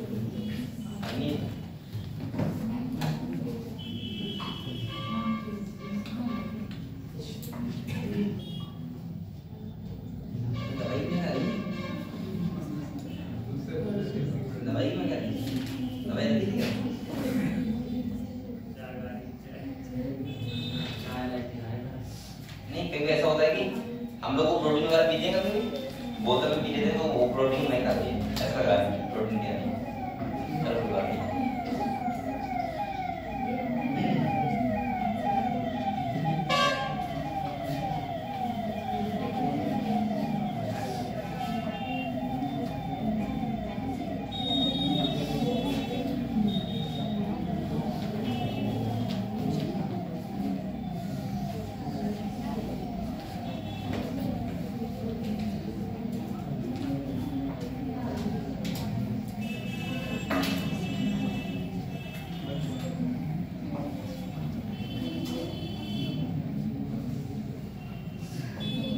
अभी मैं आपको सब चीजें बताऊंगा, पढ़ाऊंगा किताब तो आपको सब कुछ यही मिलेगा, ठीक है।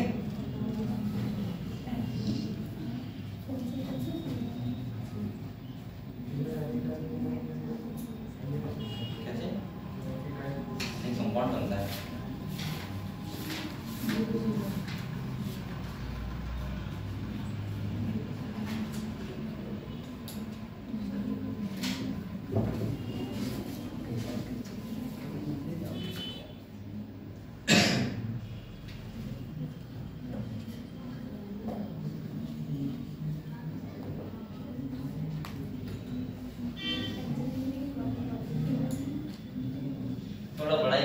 छोटा बना रहा है कर लो चेंज करना है कि कॉपी में थोड़ा साफ लिखा लो आप लोग बड़े बड़े करके लिखा करो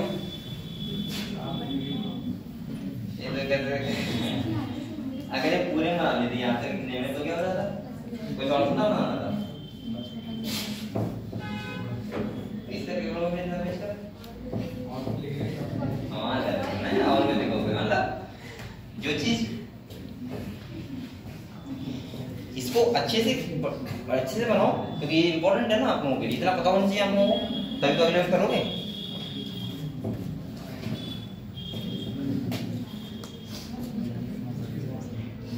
अगला टेस्ट कहाँ से दे बताओ आप लोगों को सिर्फ गाँव आप लोग बता दो कौन सा साइटोलॉजी दे दें आपकी cytology cell biomolecules cell cycle हो गया और बताना जरा हाँ तो बताओ कौन सा दे अच्छा 11th का ओवरऑल नहीं बताओ सबसे अच्छा रहेगा ये प्लांट किसको पढ़ाई नहीं है पूरी कौन सी नहीं पढ़ाई है ये तो हो जाएगा ना तक 21 तारीख को टेस्ट है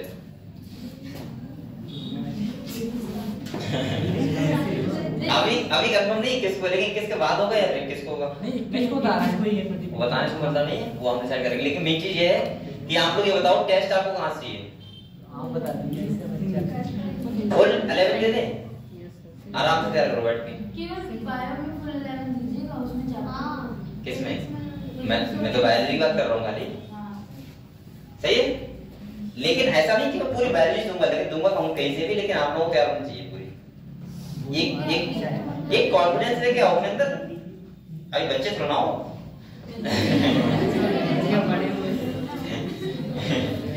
बच्चे का मतलब है कर दो 10th में सुनाओ या 12th में हो सब लोग बड़े हो गए हो आप फैमिली भी नहीं पढ़ाई कॉकरोच भी नहीं पढ़ाया है अब तो मुझसे पहले करोगे नहीं दूंगा पूरे मुझे टाइम मिलेगा तभी तो पढ़ाऊंगा मैं पढ़ा तो ले नहीं रहा हूं ये वाला चैप्टर ले लेना कौन नहीं एक यूनिट ले लेंगे ये नहीं चलो कोई यूनिट बता देंगे आपको कल परसों बता देंगे ठीक है 12th में आ जाएगी 12th में आ रहा है बायोटेक्नोलॉजी है जी बायोटेक्नोलॉजी और साथ में रिप्रोडक्शन सही रहेगा या फिर रिप्रोडक्शन ही ठीक ठीक ठीक मैं अब तुम लोग डिसाइड नहीं कर पाओगे मैं खुद कर दूंगा ठीक है आपको बता दूंगा तुम लोग तो डिसाइड नहीं कर पाओगे आज शाम को आज नहीं कल शाम को बता देंगे चलो आज बता देंगे चलिए डिस्कस करके बता देंगे आज तो बता ही नहीं पाओगे ठीक ठीक ठीक और मेन चीज है कि आप लोग बेटा ओवरऑल तैयार करो ऐसे मत किया करो कि जो टेस्ट में है वही पढ़ना है खाली बस आप लोगों को तो पूरा नीट का पेपर देना है ना फिर इससे क्या मतलब कि अब तो आप लोग 10th में नहीं होगे आप लोग बताया जाएगा चैप्टर टेस्ट में आ रहा है तो आप लोग वही पढ़ के भी टेस्ट दोगे इतना बातें करने नहीं बोला है इतना एडवांस रहो आप लोग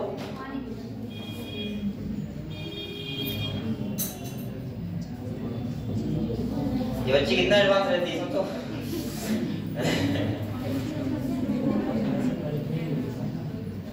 आज बायोलॉजी चेक करके बताना मुझे ठीक है नंबर कितने आ रहे हैं कितने से होंगे लेवल कितने किए थे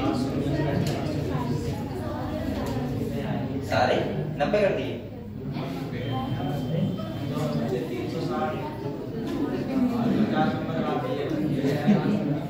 मैं तो फिजिक्स में करे नहीं था क्वेश्चन 10 से ज्यादा 15 इसके फिजिक्स में बहुत अच्छे नंबर आ रहे हैं 39 क्वेश्चन करना ही मुझे लग रहा है बहुत बड़ी बात होती है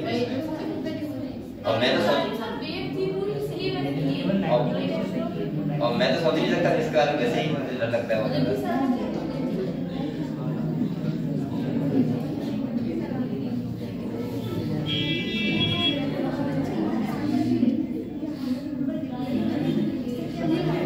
बेटा बातें मत ये बना लिया आप लोगों ने सब लोगों ने बना लिया सब कंप्लीट हो गया तो पहले मुझे ये बताओ अगर आपसे कोई पूछे बोलो मत अगर आप लोगों से पूछे कोई कि बताओ एक ग्लूकोज से 30 एटीपी कैसे बनते हैं आप बता दोगे कहां बनते हैं ग्लाइकोलाइसिस से 8 लिंक रिएक्शन से 6 और एक क्रेब साइकिल से 12 2 से कितने बनेंगे 24 तो टोटल हमारे कितने बैठते हैं 38 एटीपी तो किताब पढ़े आप अभी मैंने बेसिक आपको पूरा बता दिया चैप्टर का अब आपको पढ़ते हुए बहुत मजा आएगा ठीक है आप लोग स्टेप बाय पढ़ना है पहला क्या पढ़ना है बेटा बोल कौन है दूसरा ये और तीसरा ये चौथा ये अब दूसरी बात वो एक बच्चा क्वेश्चन कर रहा है कि सर ये ग्लूकोज कहां से आया तो सुनो चलो पूरी कहानी बता रहा हूँ। आप लोग घर जाओगे, आए आप लोग घर जाओगे, खाना खाओगे, क्या खाओगे? दाल चावल। चलो आपने दाल चावल खा लिया, कुछ भी खा लिया मान लिया, आप लोगों ने खाया तो स्टार्च ही है ना। आप लोग बताओ स्टार्च कौन सी शुगर होती है? पॉलीसेकेराइड। डाइजेस्टिव सिस्टम का मतलब होता है कॉम्प्लेक्स फूड को सिंपल फॉर्म में कन्वर्ट करना, जिससे हमारी बॉडी एब्जॉर्ब कर पाए उसको। डाइजेस्टिव का ऐसा नहीं कि खाने से आपको एनर्जी मिल रही है, खाने से कुछ नहीं मिल रहा है। खाने का मतलब होता है कि वो डाइजेस्ट भी तो हो जाए पहले, और डाइजेशन का मतलब सिंपल सा होता है सिंपल फॉर्म को, बहुत सॉरी कॉम्प्लेक्स फॉर्म को सिंपल में। जैसे आपने दाल खाया, आपको प्रोटीन खाया ना आपने, प्रोटीन कन्वर्ट किस में हो जाएगा? अमाइनो एसिड में। आपने न्यूक्लिक एसिड खाया, किस में कन्वर्ट हो जाएगा? नाइट्रोजनस बेसिस में। आपने पॉलीसेकेराइड स्टार्च खाया, किस में कन्वर्ट हो जाएगा? मोनोसेकेराइड शुगर में। इसके बाद आप लोगों ने अगर क्या खाया? फैट खाया, किस में कन्वर्ट हो जाएगा? फैटी। यही तो खाते हो आप लोग, क्या खाते हो तो? इसके बाद सुनो, कार्बोहाइड्रेट का मतलब क्या होता है? पॉलीसेकेराइड। मोनोसेकेराइड का मतलब होता है कि हमारा पॉलीसेकेराइड फूड कन्वर्ट किस में होता है? मोनोसेकेराइड में। और मोनोसेकेराइड को हमारी बॉडी क्या करती है? एब्जॉर्ब करती है। अब ये बताओ ग्लूकोज कौन शुगर है? मोनोसेकेराइड। गैलेक्टोज कौन शुगर है? मोनोसेकेराइड। जैसे आपने दूध पिया, सब लोग पीते हो, तो दूध में कौन शुगर होती है? डाइसेकेराइड। कौन सी होती है? लैक्टोज। पता है हम लोगों? लैक्टोज होती है, और लैक्टोज कौन सी शुगर होती है? डाइसेकेराइड। और जब वो टूटेगी लैक्टोज तो किसमें टूटेगी? मोनोसेकेराइड, ग्लूकोज और गैलेक्टोज में। तो आप लोग कुछ भी खाओगे लेकिन वो कन्वर्ट किस में जाएगा? मोनोसेकेराइड में। ये बात समझ गए? अब एब्जॉर्ब का मतलब होता है कि हमारी इंटेस्टाइन होती है, आपको बताया वहां बिलाई होते हैं, वो क्या करते हैं? उसको फूड को एब्जॉर्ब करते हैं। अब किसमें मिला देते हैं? ब्लड में। कहां मिला देते हैं? और ब्लड के थ्रू वो न्यूट्रिएंट्स हमारी प्रत्येक बॉडी की सेल तक चले जाएंगे, और वो सेल तक जाएंगे, उसके बाद की कहानी है, समझ गए? फिर ये प्रोसेस होगी, और उसके बाद हमें क्या मिलेंगे? Finally ATP. तभी तो हमने देखा कोई पेशेंट होता है, पेशेंट उसको एकदम से इंस्टेंट एनर्जी के लिए क्या चाहिए होता है? बताओ। ग्लूकोज। ग्लूकोज लगाते हैं डायरेक्ट, और ग्लूकोज को डाइजेस्ट करना नहीं पड़ेगा, वो डायरेक्ट हमारे ब्लड में जाएगा और एनर्जी मिल जाएगी। यहाँ तक की कहानी क्लियर हुई बेटा? अगर आपको इतनी कहानी क्लियर हुई तो हम लोग स्टार्ट करते हैं रेस्पिरेशन, और एक लाइन को पढ़ते हैं, उसको समझते हैं क्या क्या लिखा हुआ है। ठीक है, चलो किताब खोलो। वैसे कभी कभी मैं अच्छे डायग्राम बना देता हूँ बहुत, तो उसके साथ मेरा भी फोटो ले लिया करूँगा। कहना पड़ता है लोगों ने। चलो ठीक है, तुम खोलो। ये देखो हम लोग स्टार्ट कर रहे हैं बायोलॉजी क्लास 11, ठीक है? चैप्टर हम लोग स्टार्ट कर रहे हैं कौन सा? रेस्पिरेशन। चलो ठीक है।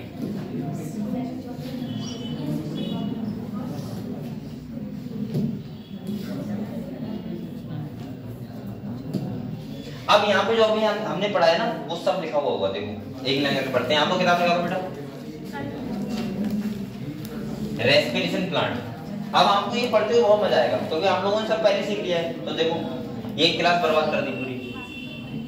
यहाँ देखो क्या क्या लिखा हुआ है।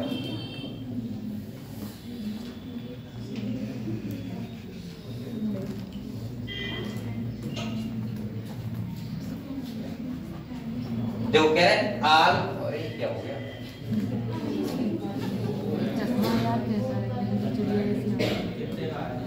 यहाँ पे देखो बेटा देखा है all of us breathe to live, सही है? But while breathing so essential to life what happens when we breathe. यहाँ पे कह रहा है हमें जिंदा रहने के लिए हमें जिंदा रहने के लिए ब्रीथ करना जरूरी है। और ब्रीथ का मतलब क्या होता है? ब्रीथ का मतलब क्या होता है? ऑक्सीजन लेना और CO2 छोड़ना। ये क्यों होता है? क्योंकि बेटा हमें ऑक्सीजन अपनी प्रत्येक सेल तक पहुंचानी होती है, और वहां पे जो CO2 बन रही है उसको हमें बॉडी से रिलीज करना होता है। आप लोग बताओ, अगर आप ब्रीथ बंद कर दो तो क्या आप जिंदा रह पाओगे? नहीं रह पाओगे ना। अगर ब्रीथिंग आप लोग ना करो, आप लोग सोचो हम खाना खा रहे हैं ब्रीथिंग करेंगे ही नहीं, तो क्या जिंदा रह पाओगे? रह लोगे क्या? नहीं रह पाओगे ना। तो यहाँ देखो, तो यहाँ पे कह रहे हैं also do all living organism including plant and microbes breathe, if so how, कैसे? यानी कि यहाँ पे कह रहा है कि अलग एक बोल कौन रहा है? यहाँ पे कह रहा है सिंपल सा कि ये बताओ क्या सभी प्लांट्स हो गए, एनिमल्स हो गए, कोई माइक्रोब्स हो गया, कुछ भी होगा क्या ब्रीथ करते हैं? भाई कुछ ना कुछ ब्रीथ नहीं करेंगे तो कुछ ना कुछ तरीका होगा उनके पास, जिससे वो ऑक्सीजन क्या करेंगे? रिसीव करेंगे, और CO2 को बॉडी से आउट करेंगे। अगर कोई लिविंग है तो, जैसे अगर आपने जैसे चैप्टर पढ़ा था रेस्पिरेटरी ऑर्गन पढ़ा था, आपने देखा था कि वहां पे लगभग लगभग जो इनवर्टिब्रेट्स थे, इनवर्टिब्रेट्स तो नहीं बोलूंगा लेकिन स्पंज बोल दूंगा, स्पंज होते हैं, कुछ लोअर एनिमल्स होते हैं, तो वो सब किस द्वारा करते हैं? जनरल बॉडी सरफेस द्वारा, गैसेस एक्सचेंज बॉडी सरफेस द्वारा। जैसे मेढक होता है वो स्किन के द्वारा करता है, खाली स्किन से high pressure to low pressure diffusion करता है। हमारे पास क्या होते हैं बेटा? लंग्स होते हैं। ऐसे प्लांट्स के पास क्या होते हैं? स्टोमेटा के द्वारा करते हैं। ऐसे अलग अलग एनिमल, जैसे एक्वेटिक एनिमल है उसके पास क्या होते हैं? गिल्स होते हैं। क्या होते हैं? तो आपको बताएं जो ब्रीथ का मेथड है, ब्रीथ का मतलब होता है ऑक्सीजन को इनहेल करना और CO2 को एक्सहेल करना। वो अलग अलग एनिमल, अलग अलग प्लांट, अलग अलग फंगस, कुछ भी हुआ सब में क्या होता है? अलग अलग होता है। ऐसा नहीं कि सबके पास लंग्स ही होते हैं। ठीक है, अब अगले देखो, कह रहे all living organism need energy. आपको बताएं आपको एनर्जी चाहिए होती है, और कह रहा है for carrying out daily life activities. आप जो लाइफ में डेली एक्टिविटीज करते हो उसके लिए आप क्या चाहिए? एनर्जी। और एनर्जी कैसे मिलेगी? जब रेस्पिरेशन होगा। अगले कह रहा है as a beat absorption, transport, movement, reproduction और इवन ब्रीथिंग, यानी कि जितने भी हमारे एक्टिविटीज होती हैं सबके लिए क्या चाहिए? एनर्जी। आप लोग बताओ, अगर आपके अंदर एनर्जी नहीं होगा तो क्या आप रेस्पिरेशन कर, ब्रीथिंग कर पाओगे? नहीं कर पाओगे ना। आप लोग मूवमेंट कर पाओगे? नहीं कर पाओगे ना।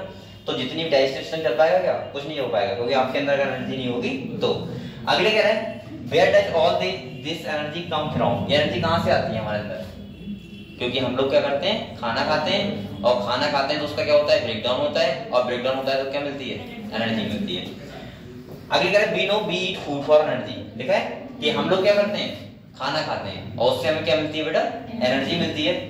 कह रहे ए but how is this energy taking from food? How is this energy utilised? Do all food gives the same amount of energy? Do plant eat?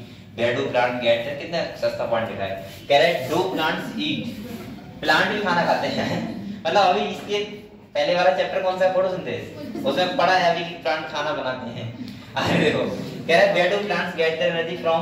Plant कहां से लेते हैं एनर्जी? कैसे पॉइंट लेंगे? अगले कह रहा है and micro organism for their energy requirement do they eat food. Simple सा कहना चाह रहा है कि वो एनर्जी जो हमें चाहिए होती है लाइफ की एक्टिविटीज करने के लिए, वो एनर्जी हमारे पास कहां से आती है? तो हम लोग क्या करते हैं? खाना खाते हैं, कुछ लोग खाना बनाते हैं, मतलब सबका अलग मेथड है न्यूट्रिशन का। कि सब न्यूट्रिएंट्स जो होते हैं सबके लिए बराबर एनर्जी मिलती है? वो भी नहीं मिलती है। आप लोगों को ये सब लगभग पता है, ये बताने की जरूरत नहीं है। अगले देखो,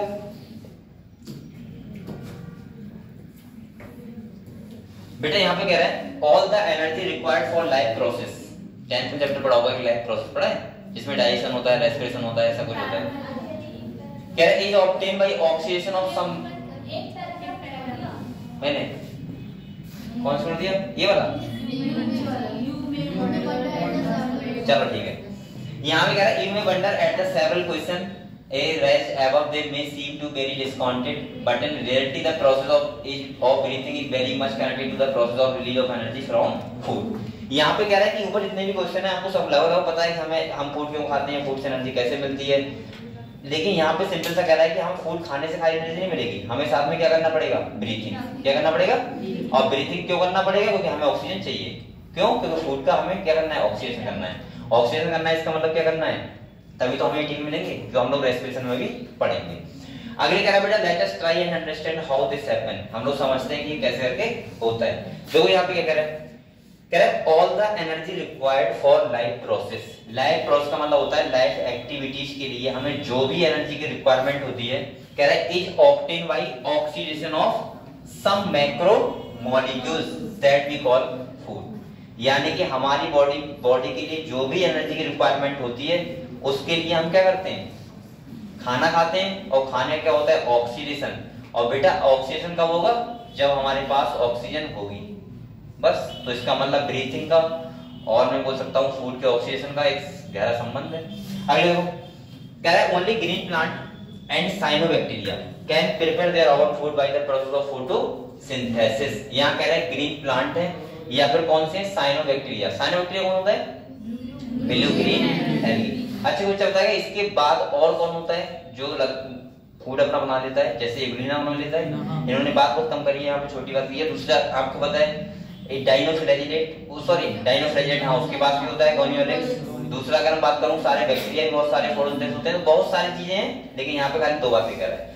अगले देखो कह रहा है by the process of photosynthesis they trap light energy and convert into chemical energy that is stored in the bond of carbohydrate like glucose sucrose and starch. ये आप लोग पुराने चैप्टर में बहुत अच्छे से पढ़ चुके हो कि प्लांट क्या करते हैं बेटा, क्लोरोफिल की प्रेजेंस में क्या करते हैं, फूड बनाते हैं और उसको आपको पता है ग्लूकोज फॉर्म में बनाते हैं, सुक्रोज फॉर्म में ट्रांसपोर्ट करते हैं, स्टार्च फॉर्म में स्टोर करते हैं। सही है, ये सब आपको पता होगा।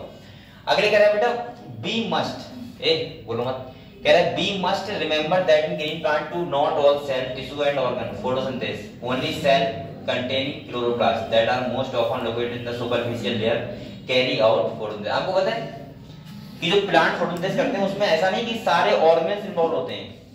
कौन होता है ओनली? क्लोरोप्लास्ट फोटोसिंथेसिस करता है। कौन होता है ओनली? जैसे यहाँ रेस्पिरेशन में कौन होता है? माइटोकॉन्ड्रिया। ऐसे वहां कौन होता है? क्लोरोप्लास्ट। ठीक है, अगले देखो, अगले कह रहा है that are most often located in the super, ये तो पता है आपको। hence even in green plant all other organ tissue and cells that are non green need for oxidation, hence food has to be translocated to our non green part। आप लोग बताओ, चलो मान लिया लीफ में फोटोसिंथेसिस हो रहा है, क्या सब में हो रहा है फोटोसिंथेसिस? नहीं, तो वो क्या फूड क्या होता है? ट्रांसपोर्ट होता है। क्या होता है? जैसे ग्लूकोज बना तो उसका क्या होगा? ट्रांसपोर्टेशन। जैसे हम लोग, आप लोग बताओ, अगर हम बात करें तो हमारे अंदर हमने खाना खाया, एलिमेंट्री ग्राम में गया, डाइजेशन हुआ, उसके बाद उस फूड का क्या हुआ? ट्रांसपोर्टेशन ही होना है प्रत्येक सेल तक हमारे। ऐसे प्लांट में क्या होता है कि फोटोसिंथेसिस कुछ जगह होती है लेकिन पूरे सेल तक क्या होता है? उसका ट्रांसपोर्टेशन होता है, वो खाना हर एक सेल तक पहुंचता है। अगले देखो बेटा कह रहा है hence food has to be translocated to all non green part. Animals are heterotrophic. Animal कैसे होते हैं?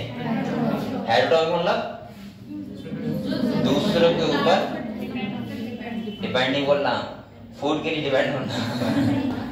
कह रहा है they obtain food from plant directly और इनडायरेक्टली।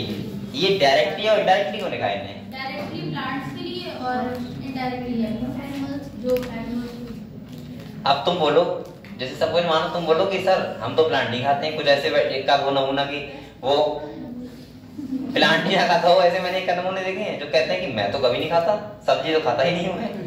हो सकता है भाई ऐसा हो एक का। तो मैं ये बोलूंगा बेसिकली, मान लिया वो क्या खाता है? चिकन खाता है। क्या खाता है? अब वो कहेगा मैं तो मुर्गा खाता हूँ, मैं तो प्लांट नहीं खाता हूँ, तो मैं कैसे फूड पे डिपेंड होगा? प्लांट के ऊपर। लेकिन बेटा मुर्गा भी तो कुछ खाता होगा, और मुर्गा जो खाता होगा, मैंने बोलूंगा तो नहीं, इसके बाद जो वो और जो उसको खाता होगा, कहीं ना कहीं ओवरऑल कोई भी फूड चेन स्टार्ट होती है कहां से होती है? प्लांट से। समझ गए आप लोग? तो कहीं ना कहीं इसीलिए इन्होंने बोला है इनडायरेक्टली, यानी कि अगर आप चिकन भी खा रहे हैं तो चिकन कहीं ना कहीं उसकी फूड चेन स्टार्ट कहां से हो रही होगी? प्लांट से। जैसे कोई बकरी खा रहा है तो बकरी क्या खाती है? घास खाती है। सही है। अब ऐसे क्या कर रहा हूं बेटा, फूड है उसमें क्या है? कुछ कुत्ता खा लेते हैं लोग, तो वो इंग्लैंड में एक चाइना में वो खा लेते हैं क्या? सांप, मगरमच्छ सब खा लेते हैं, चूहे खा लेते हैं लोग। यहाँ पे इंडिया में कोई बात नहीं, आप लोग दाल चावल खाओ। इधर देखो दूसरा सुनो, तो मैं ये कह रहा हूँ, अब बोलो मत, तो मैं कह रहा हूँ कि या तो कोई फूड के ऊपर डायरेक्टली डिपेंड हो प्लांट के ऊपर, या कैसा हो? इनडायरेक्टली। दोनों ही कैसे होते हैं? हेटेरोट्रॉफिक। कैसे होते हैं बेटा? हेटेरोट्रॉफिक। तो यहाँ पे देखो, अगर डायरेक्टली है तो क्या बोलते हैं? हार्निवोरस। क्या बोलते हैं? मतलब शाकाहारी। और कार्निवोरस का मतलब क्या होता है? मांसाहारी। मांसाहारी। जो लोग मांसाहारी होते हैं, शेर है, तुम कहोगे शेर तो प्लांट पर डिपेंड नहीं है, तो शेर किसे खाएगा? बकरी खाएगा, बकरी किसे खाएगी? घास को खाएगी। तो इनडायरेक्टली तरीके से वो आता प्लांट के ऊपर है सब कुछ। अच्छा, दूसरी एक बात और बताऊं आपको, हमेशा ध्यान रखना, अगर आपको ऐसा लग रहा है कि हम मुर्गा खा रहे हैं, चिकन खा रहे हैं, कुछ भी खा रहे हैं तो हमें एनर्जी ज्यादा मिल रही है, ये गलत बात है। हमेशा ध्यान रखना, अगर एक ट्रॉपिक लेवल चेंज होता है तो एनर्जी की ट्रांसफर हमारी 10% होती है। इसीलिए जो प्राइमरी प्रोड्यूसर को खाएगा सबसे ज्यादा एनर्जी उसी को मिलेगी। समझ गए आप लोग? तो ये मत सोचना कभी कि अब मैंने ऐसे बहुत लोग देखे हैं जो चिकन खाते हैं पूरे दिन, लेकिन वो शरीर उनका ऐसा होता है, नॉर्मली होता है। और कुछ लोग ऐसे होते हैं बिल्कुल कैसे होते हैं, कुछ नहीं खाते चिकन वगैरह, लेकिन उनका शरीर एकदम फिट होता है। तो कहीं ना कहीं मैं ये कह रहा हूँ कि इसके लिए रिस्पॉन्सिबल कौन नहीं है? ये नहीं है कि आप लोग सोचो ये खाएंगे तो अच्छे हो जाएंगे। सही है, वो डिपेंड करता है कि हमारी बॉडी कितना एब्जॉर्ब करती है और खाने में कैसे हो। कुछ लोग ऐसे होते हैं बहुत ईतर होते हैं खाने में, ये नहीं खाना वो नहीं खाना, ये सब पसंद नहीं है। कुछ लोग ऐसे होते हैं कुछ भी दे दो उन्हें खाना ही खाना है तो खाना है, फिर और कितनी बार चला दो, ऐसा होता है कहता है ऐसे यहाँ बैठे होंगे तो चलो ऐसे कुछ तो कितनी बार खिला दो खाना कोई फर्क नहीं पड़ता। तो कहीं ना कहीं मैं ये बोल रहा हूँ कि बेटा चलो उससे मतलब नहीं है, आप अपने घर पे आ रहा गधे हो। अगले बात करते हैं। अब देखो दूसरा नाम है सैप्रोफाइट। क्या है सैप्रोफाइट का मतलब मैंने क्या बताया था, जो डेड सबस्ट्रेट से न्यूट्रिशन लेता है। सही है। एक बात और बताऊं, फूड चेन भी दो टाइप की होती है, एक होती है ग्रेजिंग फूड चेन जो घास के द्वारा स्टार्ट होती है, एक होती है जो नॉन लिविंग से भी स्टार्ट होती है। समझ गए, यानी कि जो होती है डेड सबस्ट्रेट से। अगले देखो कह रहा है saprophyte like fungi are dependent on dead and decaying matter. ठीक है, आपको पता है what is important to recognise is that ultimately all the food that is respired for the life process come from photosynthesis. यहाँ पे ये कहना चाह रहा है कि हमने इतना टाइप सारे देखे, लेकिन ओवरऑल हमें जो पता लगा कि स्टार्टिंग जो फूड की हो रही है वो किससे हो रही है, फोटोसिंथेसिस यानी कि प्लांट से हो रही है। इसीलिए प्लांट को बोलते हैं प्राइमरी प्रोड्यूसर यानी कि प्राथमिक उपभोक्ता। अगले देखो कह रहा है बेटा this chapter deals with cellular respiration. हम लोग यहाँ पे क्या पढ़ेंगे, सेलुलर रेस्पिरेशन के सेल के अंदर पढ़ेंगे, और the mechanism of breakdown of food material within the cell to release energy and the trapping of this energy for synthesis of ATP. यहाँ पे हम लोग इस चैप्टर में सिंपल सा पढ़ेंगे, सेलुलर रेस्पिरेशन के बारे में पढ़ेंगे, और इसका मतलब होता है कि यहाँ पे हम लोग देखेंगे कैसे ऑक्सीजन के प्रेजेंट में क्या हो रहा है, फूड का ऑक्सीडेशन हो रहा है, और हमें क्या मिल रहा है, एनर्जी यानी कि एटीपी मिल रहा है। समझ गए आप लोग। ठीक है, अगले क्या लिखा हुआ है, अगले देखो कह रहा है photosynthesis of course take place. अब फोटोसिंथेसिस बात कर रहा है, कह रहा है photosynthesis of course take place within the chloroplast. आपको बताइए बात in the eukaryotes whereas the breakdown of complex molecule to eat energy take place in the cytoplasm and in the mitochondria also only in eukaryotes. मैंने बताया था mitochondria किसमें होता है, eukaryotes में होता है। दूसरी बात सुनो, एक बात और सुनो बेटा, यहाँ पे कह रहा है फोटोसिंथेसिस जो होता है वहां पे लाइट एनर्जी की प्रेजेंस में क्लोरोप्लास्ट में फूड बनता है, क्योंकि हम लोग प्लांट लिखा है ना चैप्टर का नाम, तो हम मैनुअल की बात तो साथ में कर रहा हूँ खाली। दूसरा कह रहा है वो सब ग्लूकोज का क्या करना है, ब्रेकडाउन करना है, कहाँ पे, माइटोकॉन्ड्रिया में, किसकी प्रेजेंस में, ऑक्सीजन की प्रेजेंस में। ठीक है, अगले देखो और कह रहा है cytoplasm and in the mitochondria also only in the eukaryotes. अब आप लोग बताओ माइटोकॉन्ड्रिया किसमें होता है, यूकैरियोट्स में, और ये तुम्हारा जो किसमें होता है, एक क्लोरोप्लास्ट किसमें होता है, वो भी यूकैरियोट्स में होता है। प्रोकैरियोट्स में इनकी जगह पे दूसरे ऑर्गेन्स होते हैं। जैसे अगर हम प्रोकैरियोट्स की बात करें, क्लोरोप्लास्ट की जगह क्या होता है, क्रोमैटोफोर, और माइटोकॉन्ड्रिया क्या होता है, मेसोसोम। ठीक है, तो इनका आपको ध्यान रखना है। अगले देखो कह रहा है breaking of carbon carbon bond of complex compound through oxidation within the cell leading to release of considerable amount of energy is called respiration. Simple भाषा में ये बोल रहा है बेटा कि कार्बन कार्बन बॉन्ड का मतलब क्या है, ग्लूकोज का ब्रेकडाउन, और ग्लूकोज का ब्रेकडाउन होगा किसकी प्रेजेंस में, ऑक्सीजन की प्रेजेंस में, उसे बोलते हैं ऑक्सीडेशन, और उससे फाइनली हमें क्या मिले, एनर्जी मिले, उसी को बोलते हैं क्या, रेस्पिरेशन। समझ गए हम लोग। ठीक है, अगले देखो कह रहा है compound that are oxidised during this process are known as respiratory substrate. ये बताओ रेस्पिरेटरी सबस्ट्रेट क्या होते हैं, अभी कर दो, इसका ब्रेकडाउन होना है, जैसे ग्लूकोज हो गया, प्रोटीन हो गया, फैट हो गया, ये सब क्या होंगे, रेस्पिरेटरी सबस्ट्रेट।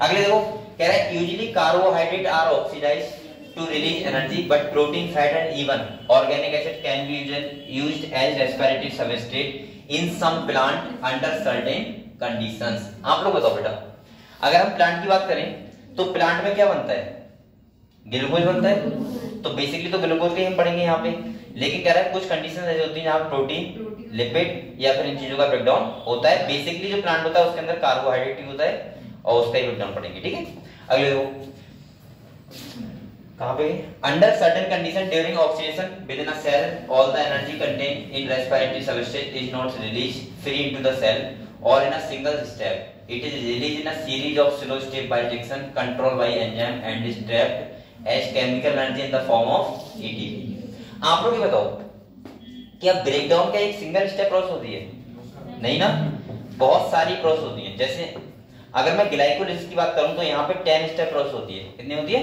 10 स्टेप, तब बनता है पायरुविक एसिड। इसके बाद पायरुविक एसिड से क्या बनता है बेटा, बोलो ना, एसिटाइल कोएंजाइम ए, और एसिटाइल कोएंजाइम भी इन्वॉल्व किसमें होता है, क्रेब्स साइकिल में, और क्रेब्स साइकिल में भी बहुत सारे सब्सटेंस टूटता है। ये इतनी स्टेप में ब्रेकडाउन होता है, और आप लोगों को पता होना चाहिए कि ये सारे जो स्टेप होते हैं वो इन्फ्लुएंस किससे होते हैं? एंजाइम से। यानी कि सारे स्टेप एंजाइम स्पेसिफिक होते हैं। समझ गए आप लोग? हर एक आपको बताए अलग अलग एंजाइम के लिए, आपको ये तो पता ही होगा, अलग अलग सबस्ट्रेट होता है और उससे अलग अलग क्या बनता है? प्रोडक्ट। क्लियर? तो मैं ऐसे बोल सकता हूँ ये एंजाइम की प्रेजेंस में पूरा स्टेप होते हैं, उनसे क्या होता है? एटीपी बनता है। समझ गए आप लोग? ठीक। अगले देखो बेटा, ये खाली ये बातें हैं जो आप लोगों को पता होनी है, लेकिन मैं सोच रहा हूँ ये पढ़ाई तुम जब एक लाइन आप लोग बनने का लाइन चढ़वा दी है। अगले कह रहा है hence it is important to understand that the energy release by oxidation respiration is not used directly but is used to synthesis ATP which is broken down whenever energy need to be utilised. आप लोग बताओ, ऐसा तो नहीं कि आपने खाना खाया तुरंत एनर्जी मिल गई, आपने कल नहीं खाया तो एनर्जी बिल्कुल नहीं रहेगी। ऐसा होता है क्या? नहीं होता है ना। मैं ऐसे बोल सकता हूँ कि आपको एटीपी बन जाते हैं, और एटीपी क्या होता है? एनर्जी मॉलिक्यूल होता है। और जब उसका हम लोग मैंने बताया था एटीपी हम खर्च कैसे करते हैं? जब एटीपी कन्वर्ट होता है एडीपी में, यानी कि जब बॉन्ड ब्रेक होगा तो एनर्जी रिलीज होती है ना, जो हमें पढ़ा होगा। अरे तो पता है, यहाँ देखो, ये बताओ मुझे एटीपी का मतलब क्या होता है? एडिनोसिन ट्राइफॉस्फेट, यानी कि 3 फॉस्फेट लगे हुए हैं यहाँ पे। और बेटा जब ये खर्च होगा तो कन्वर्ट हो जाएगा किसमें? एडीपी में। इसका मतलब होता है एडेनिन डाइफॉस्फेट। अब एक फॉस्फेट ब्रेकडाउन हो गया, और जब आपको पता होगा बाउंड ब्रेक होते हैं तो एनर्जी क्या होती है? रिलीज होती है। और क्या होती है? रिलीज होती है। हाँ, और दूसरा मैं जब आपको पढ़ा रहा था क्या, जहां एनर्जी हम खर्च कर रहे थे वो बना रहे थे, तो मैं बताऊंगा आपको कि एटीपी से क्या बनता है? एटीपी मैंने बताया साथ में क्या जुड़ जाता है? Inorganic phosphate. जब हमने पढ़ा था कीमो ऑस्मोटिक हाइपोथेसिस, तो मैंने बताया था जब एडीपी के साथ क्या जुड़ जाता है बेटा? इनऑर्गेनिक फॉस्फेट, तो क्या बन जाता है? और जब एटीपी का ब्रेकडाउन होता है तो क्या बनता है? एडीपी। समझ गए हम लोग? तो ऐसे में एनर्जी क्या करते हैं हम लोग? खर्च करते हैं। सो कौन रहा है यहाँ पे? ए नाम क्या इसका? बताओ। अरे देखो उठ जाओ, सर दर्द हो रहा है तो सोने की लग रही है, तो सोना तो नहीं चाहिए। और नहीं क्या होता है? आगे बैठे सो ली तो नीचे ले जाओ ना क्या? अरे ऐसे बच्चे हो गए, नहीं मैं सोऊंगी।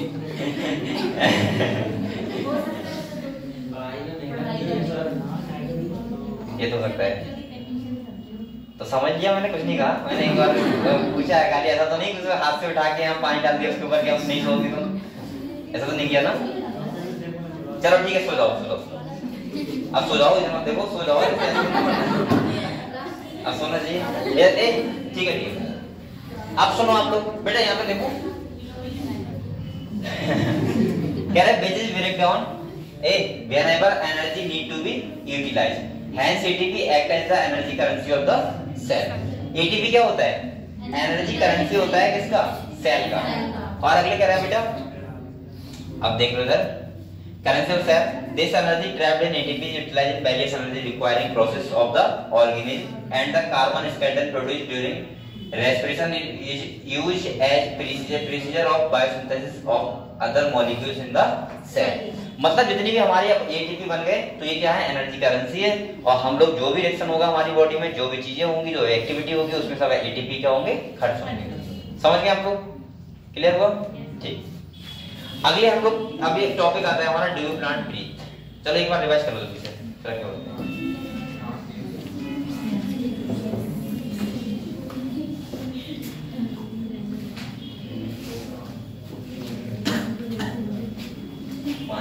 पानी की बस देना, मीनाक्षी बात है, दे देना। हम लोग पानी पिया करो बेटा, मैं पीता रहता हूँ, तुम नहीं पीते? अगली बात है तो बेचारी मेरे लिए पानी लेके आती है यार, लक्ष्मी है।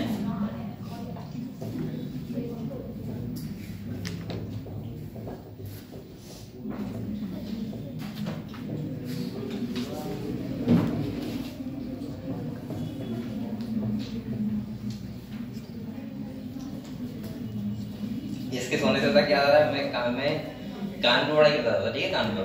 तो वहां पर हमारी सर थे, वो बैच रखते थे 4 से सुबह को 4 से 8, सुबह को 4 बजे से।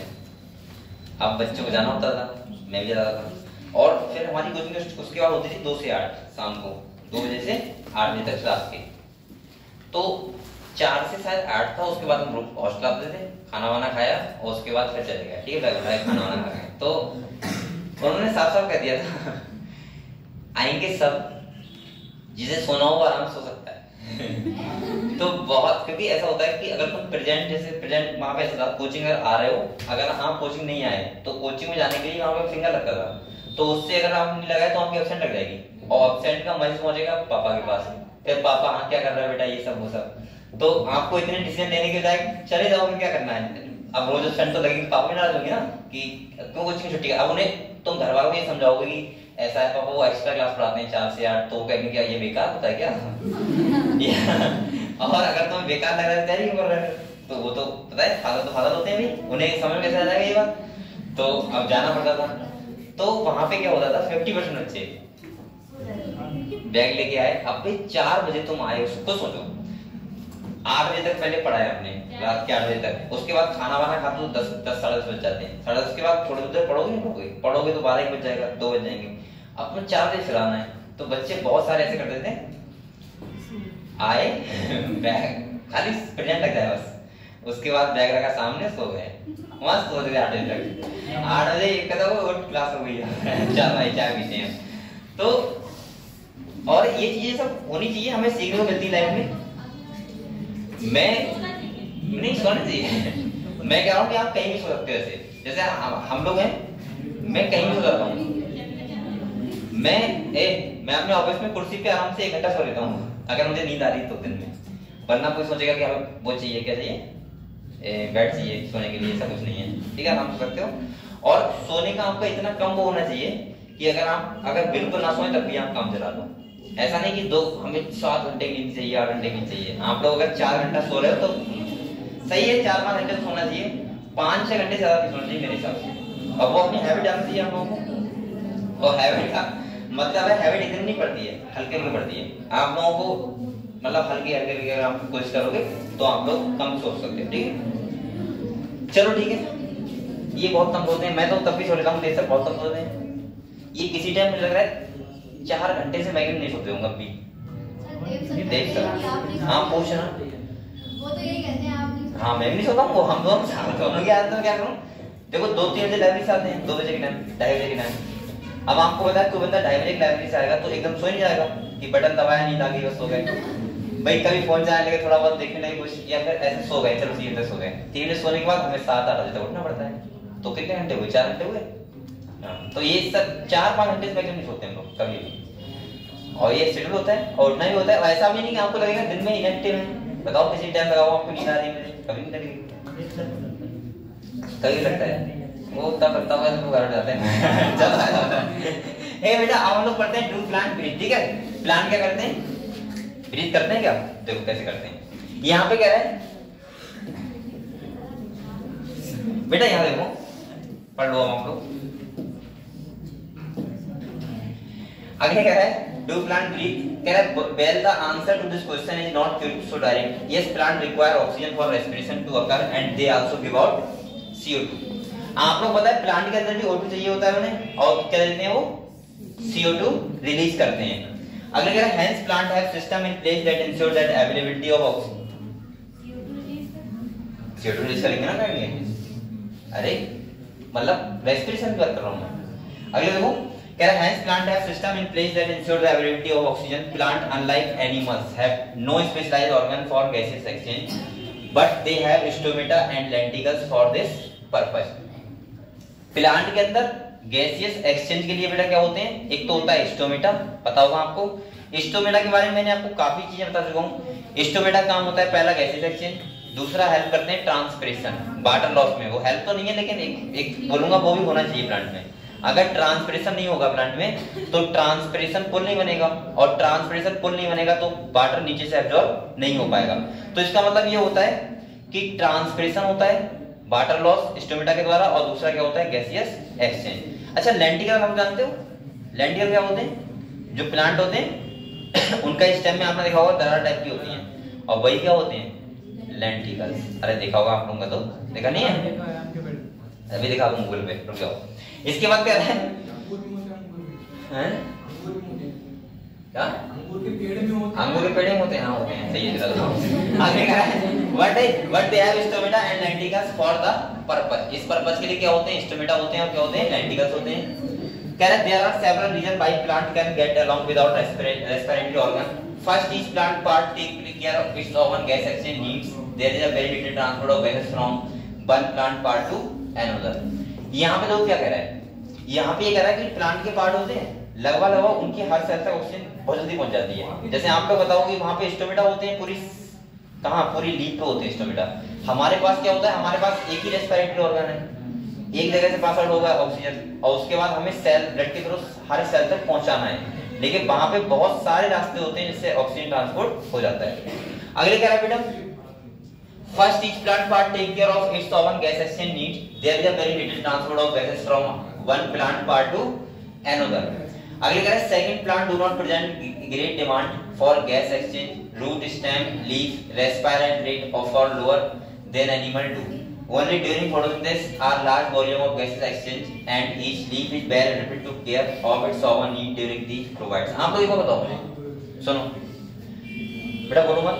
यहाँ पे देखो, आप लोग ये बताओ, प्लांट जो है, प्लांट को अगर ऑक्सीजन और CO2 का गैस एक्सचेंज करवाना है तो उसको सबसे ज्यादा जो गैस एक्सचेंज चाहिए वो किस प्रोसेस चाहिए? रेस्पिरेशन या फोटोसिंथेसिस? फोटोसिंथेसिस। प्लांट को CO2 चाहिए तो कब चाहिए? जब वो डार्क मिक्सिंग करेगा। प्लांट के पास ऑक्सीजन की अवेलेबिलिटी तो होती ही होती है क्योंकि वो तो खुद ही बना रहा है। नहीं समझ में आया? तो इसका मतलब ये कहना चाह रहा है कि रेस्पिरेशन में प्लांट के पास बहुत ज्यादा ऑक्सीजन की डिमांड नहीं होती है कंपेयर टू एनिमल्स के, क्योंकि एनिमल्स फोटोसिंथेसिस नहीं कर रहे हैं। भाई आप लोग बताओ, प्लांट अगर देखा जाए तो वो तो ऑक्सीजन रिलीज कर रहा है, बल्कि और कर रहा है, नहीं कर रहा है, और CO2 वो ले रहा है। तो मैं ऐसे बोल सकता हूँ फोटोसिंथेसिस में प्लांट के लिए गैस एक्सचेंज की जरूरत बहुत ज्यादा पड़ती है, ना कि रेस्पिरेशन में। अगले दो बेटा कह रहा है ओनली ड्यूरिंग फोटोसिंथेसिस लिखा है are large volume of gas exchange and each leaf is well adapted to take care of its own needs during this period. कह रहा है where cell photosynthesis availability of oxygen is not a problem in these cells since O2 is released within the. अरे वो oxygen तो बेटा खुद ही बना रहा है, आप लोग बताओ। अब वो ऑक्सीजन जब आपको पता है फोटोसिंथेसिस करते हैं, वहां नाइट्रेशन होता है, नॉन साइक्लिक फोटोफॉस्फोरेशन होता है, ऑक्सीजन बल्कि वो हमें दे रहे हैं और बना बना के, तो उन्हें रेस्पिरेशन में प्लांट ऑक्सीजन की जरूरत पड़ेगी, वो वहीं थोड़ा बहुत ले लेंगे, सही है। लेकिन उन्हें चाहिए कब? जब वो करते हैं फोटोसिंथेसिस, तो वहां पे गैसीय एक्सचेंज की जरूरत बहुत ज्यादा हम उन्हें पड़ती है प्लांट को, और हमें कब पड़ती है? रेस्पिरेशन में। समझ में आया? आप लोग बताओ, मैं बहुत बार कर रहा हूं ये बात, ऑक्सीजन हम लोग लेते हैं और CO2 रिलीज करते हैं, कब? रेस्पिरेशन में। ये हमारे अंदर फोटोसिंथेसिस का कोई सीन नहीं है, किसमें करते हैं? रेस्पिरेशन में। और हमें रेस्पिरेशन में ऑक्सीजन की डिमांड होती है और CO2 को हमें बॉडी से बाहर करना होता है, ये जरूरी होता है। समझ गए आप लोग? प्लांट में क्या होता है? प्लांट हम लोग बोल देते हैं कि CO2 लेते हैं, ऑक्सीजन छोड़ते हैं। अब प्लांट का सीन सुनो, प्लांट में ऑक्सीजन लेते हैं प्लांट, CO2 छोड़ते हैं, कब? रेस्पिरेशन में। प्लांट भी करते हैं, लेकिन प्लांट जो CO2 लेते हैं वो कब लेते हैं? फोटोसिंथेसिस के लिए। और ऑक्सीजन रिलीज करते हैं वो भी किससे करते हैं? नाइट्रेशन यानी फोटोसिंथेसिस से। तो उन्हें जो गैसियस एक्सचेंज की मेन जरूरत है वो कब है? फोटोसिंथेसिस में, ना कि रेस्पिरेशन में। क्योंकि रेस्पिरेशन में तो उनके पास ऑक्सीजन की अवेलेबिलिटी होगी क्योंकि वो तो बना ही रहे हैं बेटा। समझ गए आप लोग? क्लियर हुआ? अब ये मत कर देना कि रेस्पिरेशन में प्लांट CO2 लेते हैं, ऑक्सीजन छोड़ते हैं। बहुत बच्चे ऐसे बोल देते हैं जल्दीबाजी में, और मैं बहुत बच्चों की बात नहीं कर रहा हूँ, 90% बच्चे यही बोल देते हैं। अगर मैं ये बातें बार बार ना पता तो अगर मैं आपसे कहता तो आप ये कहते कि हम लोग क्या करते हैं? ऑक्सीजन लेते हैं, CO2 छोड़ते हैं, और प्लांट क्या करते हैं? CO2 लेते हैं, ऑक्सीजन छोड़ते हैं, क्योंकि हमारे माइंड में बिठाया जाता है स्टार्टिंग से। सही है? हाँ, लेते जरूर है, प्लांट वैसा करते हैं, लेकिन प्लांट दूसरी उस प्रोसेस में करते हैं और हम लोग दूसरी प्रोसेस, हम लोग रेस्पिरेशन करते हैं, प्लांट किसमें करते हैं? फोटोसिंथेसिस में। ये हमें पता होना चाहिए, ठीक है। अगले बेटा यहाँ पे कह रहा है when cell photosynthesis availability of oxygen is not a problem in this cell since O2 is released within the cell। Third the distance that gases must diffuse even large bulky plant is not great. कह रहा है each living cell in plant is located close to the surface of the plant. आपको बताया this is true for leaf. You may ask but What about thick body, stem and root? In stem, the living cell are organized in thin layer inside and beneath the bark. They also have opening called lenticles. आपने bark का नाम सुना है? छाल। bark भी होती है, उसी के पास हम देखें दरारें टाइप की होती हैं हल्की सी, उन्हीं को बोलते हैं lenticles, ठीक है? अब वो जो आउटर साइड होता है प्लांट का, वो कैसा होता है? बेसिकली डेड सेल से होता है। कैसा होता है? डेड सेल का बना होता है। तो उसके अंदर होती है लिविंग सेल, तो उसका मतलब वो लेंटिकल्स का एक अच्छा काम होता है कि अंदर लिविंग सेल तक वो ऑक्सीजन को सप्लाई, CO2 को सप्लाई करते हैं, ऑक्सीजन को रिलीज करते हैं, ठीक है? अगले देखो, यहाँ पे कह रहा है बेटा, कह रहा है they also have opening called lenticels, the cells in the interior are dead and provide only mechanical support. जो बड़े बड़े प्लांट होते हैं उन्हें देखा हुआ हमने, आउटर जो होता है लेयर, वो बेसिकली जो डेड सबस्ट्रेट होता है, इसे बोलते हैं हम लोग स्क्लेरन काइमा। वो सब क्या होता है? डेड टिश्यू होता है, और वो हेल्प करता है किसमें? मैकेनिकल सपोर्ट में, ठीक है? कह रहा है this must cell of plant have at least part of their surface in contact with air. This is also facilitated by the loose packing of parenchyma cell in leaf, stem and root which provide an interconnected network of air space. सुनो, मैंने कहा था जो simple tissue होता है वो तीन type का होता है, पैरेन्काइमा, कोलेनकाइमा और स्क्लेरेनकाइमा। तो यहाँ कह रहा है बेसिकली जो लीफ वगैरह में होता है यहाँ पे ये बहुत ज्यादा होते हैं क्लोरोप्लास्ट, या हम बोल सकते हैं सेल लिविंग, तो वो कौन सेल होती है? पैरेन्काइमेटस। कैसे होती है? पैरेन्काइमेटस। अगले कह रहे हैं stem and root which are provide an interconnected network of air, ठीक है? तो क्या है? Complete combustion of glucose which produce CO2 and क्या बनेगा? वाटर।